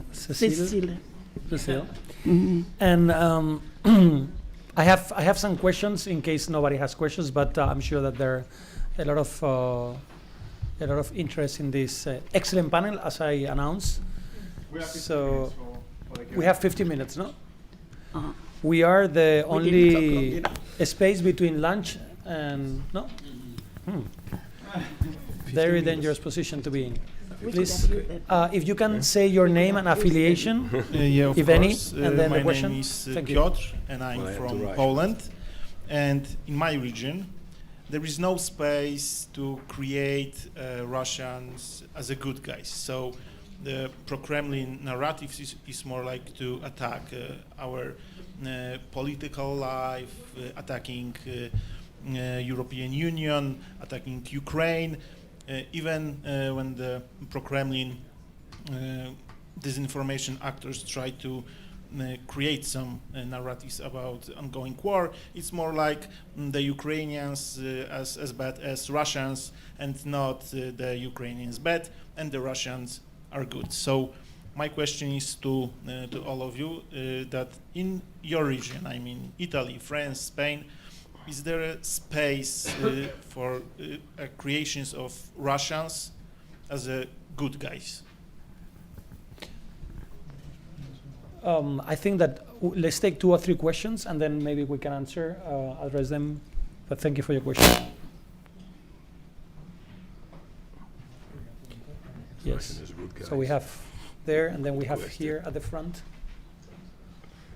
Could you expand a little bit from the French, Italian, Spanish perspective? Is there a space for this type of narratives that were mentioned in the question? Any additional feedback you could give? Yes. Yes, sure. Yes, absolutely. Actually, until 24th of February 2022, they were predominant here in Spain. This idea, basically this meta-narrative of the poor Russia. Poor Russia has been humiliated, mistreated, always blaming the poor Russia that is so nice, peaceful, and careful of everyone, and then is being always humiliated and attacked by everyone. And what they do is to adapt to local context. So what has been described by colleagues regarding Italy and France can very much apply to Spain. We will need only to change the name of the country and it will fit very, very well. And what they try is also to co-opt and to capture other stuff. For instance, now in the last year or so, it's so obvious that in Spain they are trying to capture, and they are effectively doing so, this big space about these Spanish-speaking communities and the idea of the Hispanic world, you know, what in Spanish we call Hispanidad. So they are very much jumping into it and capturing and using it for geopolitical purposes on today's or current events, and building something that resonates and is transversal in Spain, the idea that the Anglo-Saxon wall is basically also against us. So Spain and Russia are the two extremes of the European space. We are not truly European, we are part of it, but we are something different. We were also the frontier against the Muslim wall, so there are so many similarities because we are different from the Central Europeans and definitely the Anglo-Saxons. So they are very, very effective on that. And the first months of the war, let's say 10 months or so, they were on the back foot because they were playing with many top, very well-known experts. And what they did was what Cecile was describing, using close figures. So as this is, let's say we are on this is being broadcasted and this is probably later on YouTube, let's say that it's extremely likely that members of the embassy met physically in person with public commentators on Spanish TVs. That's why they were so convinced that nothing is going to happen, because my friend, my good contact with whom I have had dozens of meetings, told me, him personally yesterday, that there's not going to be an invasion, that this is just hysteria from the Anglo-Saxons, Russophobia, blah, blah, blah, blah. Then, of course, 24th of February, they were not looking as very solid super top experts, and all of them were claiming to be the real super top experts, the guys who can actually predict the world and they have a super deep geopolitical understanding. But after 10 months or year and a half of war, the Russians are clearly recovering and gaining again the traction with all these kind of bullshit narratives, and they use so many stuff, these biolabs or whatever they use depending on the season, and they adapt, and again they're gaining traction in here in Spain, definitely. Well, basically, it's the same thing in France, in the sense there is a community of Latin countries. I would say that in France, many people do not like anymore Vladimir Putin. There has been a time where there were groups of people who would admire him, say that he was a real leader, that he was like doing a lot for his people. These groups are getting like smaller and smaller. I don't remember the statistics, but they were like what's it called? Well, there are statistics about who likes Vladimir Putin, and they're sort of down and very low. But, for example, the argument about the humiliation of Russia, which is something that started a long time ago, and I know very well in France who carried this narrative till Emmanuel Macron, for example. Russia has been humiliated by us. We shouldn't humiliate Russia, which is absolutely wrong. Russia has been humiliated because Russia eat potatoes when the population should be one of the richest of the world, and they don't even have like clean toilets, and they don't even have all the toilets in their homes. That's the main humiliation. That's the level of living, but it's not the action of the West. So the fact that they have like all this bullshit going on about like Russian, not like I'm a big supporter of Russian culture, but just using the Russian culture or their idea of Russian culture in their for their games. To hide the fact that they're destroying towns, to hide the fact that they're killing people, to hide the fact that they are violating women and children, they are still going on. And yes, there is a big potential in France of people who will be very soon sympathetic to Russia and saying that we are being, this is the word has been pronounced, Russophobic. So it does exist. I know that it doesn't exist, or almost doesn't exist in Poland or in the Baltic state or in the Czech Republic now. Since they changed their president, they had this good idea of changing their president. But in France, in Italy, I'm sure, because I often go there, and apparently in Spain, there is a potential for that. Massimiliano. Yeah, basically we have the same situation in Italy. For example, the manipulation of the instrumentalization of Russian culture after the events of Bucha. For example, even the people who didn't deny Bucha, Bucha happened, but maybe they promoted like lectures or reading of the great Russian culture. And the idea that the Russian culture in Italy is called great culture. Why? In Italy we have Dante, we have Manzoni. Why Italian literature is not great? Why in France they have Balzac whatsoever? Flaubert. Why is not great? So it's the myth. So it's the myth of the great and so and if you maybe try to challenge these people, this literature should be contextualized to the era to which it belongs, but maybe you go in deep and maybe you can find some anti-Semitism, the idea of that Russia does not that for Russia normal values do not apply because we have a superior ideals. And you try to challenge these people, and then you run the risk of being labeled as a Russophobic, which is another. And also, I would like to go back to what Cécile said before about the fact that of Russia and USSR. It was the same in Italy. Nobody mentioned USSR. They was always confused Russia with USSR, but even by academics, by so-called academics. Yes. And for example, Russia, I mean Ukraine, did not appear, not even in 1991. Okay, in 1991, Andrew Wilson wrote Ukraine Unexpected Nation. Andrew Wilson is a famous Ukrainian scholar, UK scholar that writes about Ukraine. But even if for Andrew Wilson, Ukraine was an unexpected nation, he explained why. In Italy was not existent. The first time we heard of Ukraine was in 2004 with the Orange Revolution, but just for a couple of days in the newspaper. And also even Russian Orange Revolution was labeled as a revolution which was promoted by Poland. And even famous editorialist and historian like Sergio Romano, who wrote for Corriere della Sera, said that basically we can't allow this. We can't allow this. I mean, Ukraine can basically he denied the existence of Ukraine.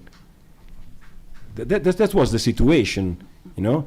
And for many people, I mean, intellectuals like Sergio Romano, I mean, what Sergio Romano said was taken for granted. Okay, he's what he said, so he's right, because he was a former ambassador in Russia.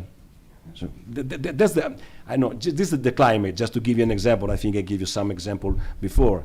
And the situation now is even worse, because what I've said about the red-brown is taking place now, even now.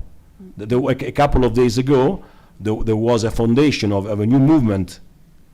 In this new movement, which is of course pro-Palestinians, against NATO, against Ukraine, against Israel.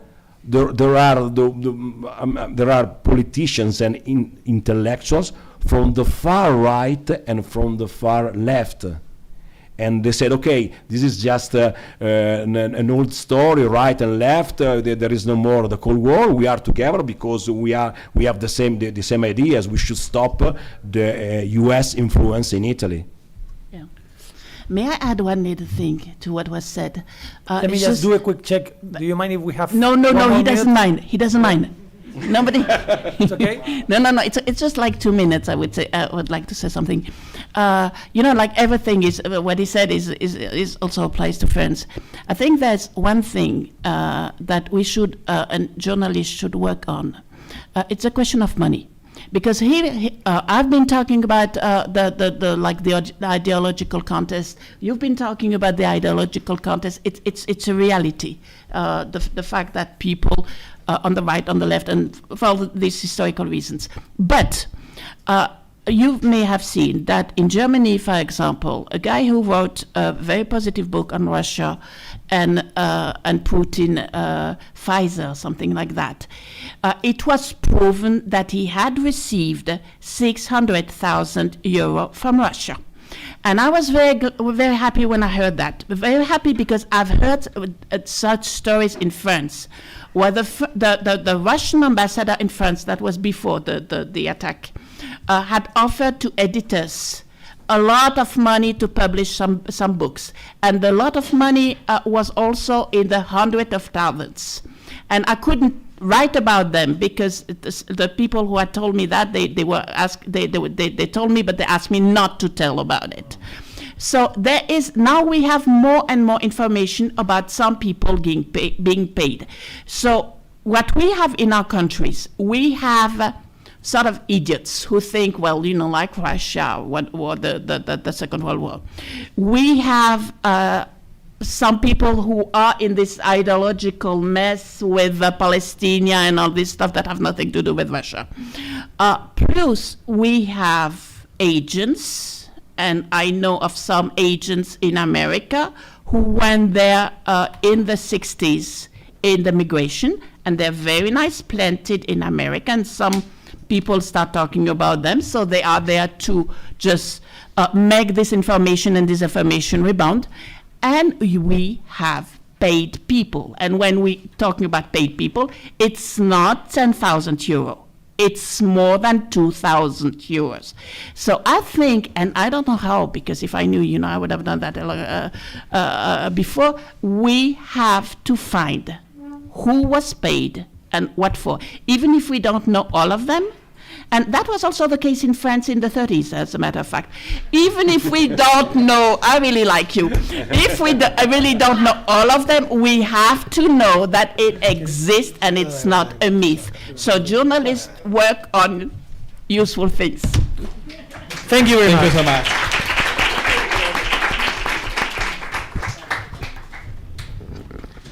Okay, so now we have lunch, and the lunch will be served in the same room as breakfast. So bon appetit.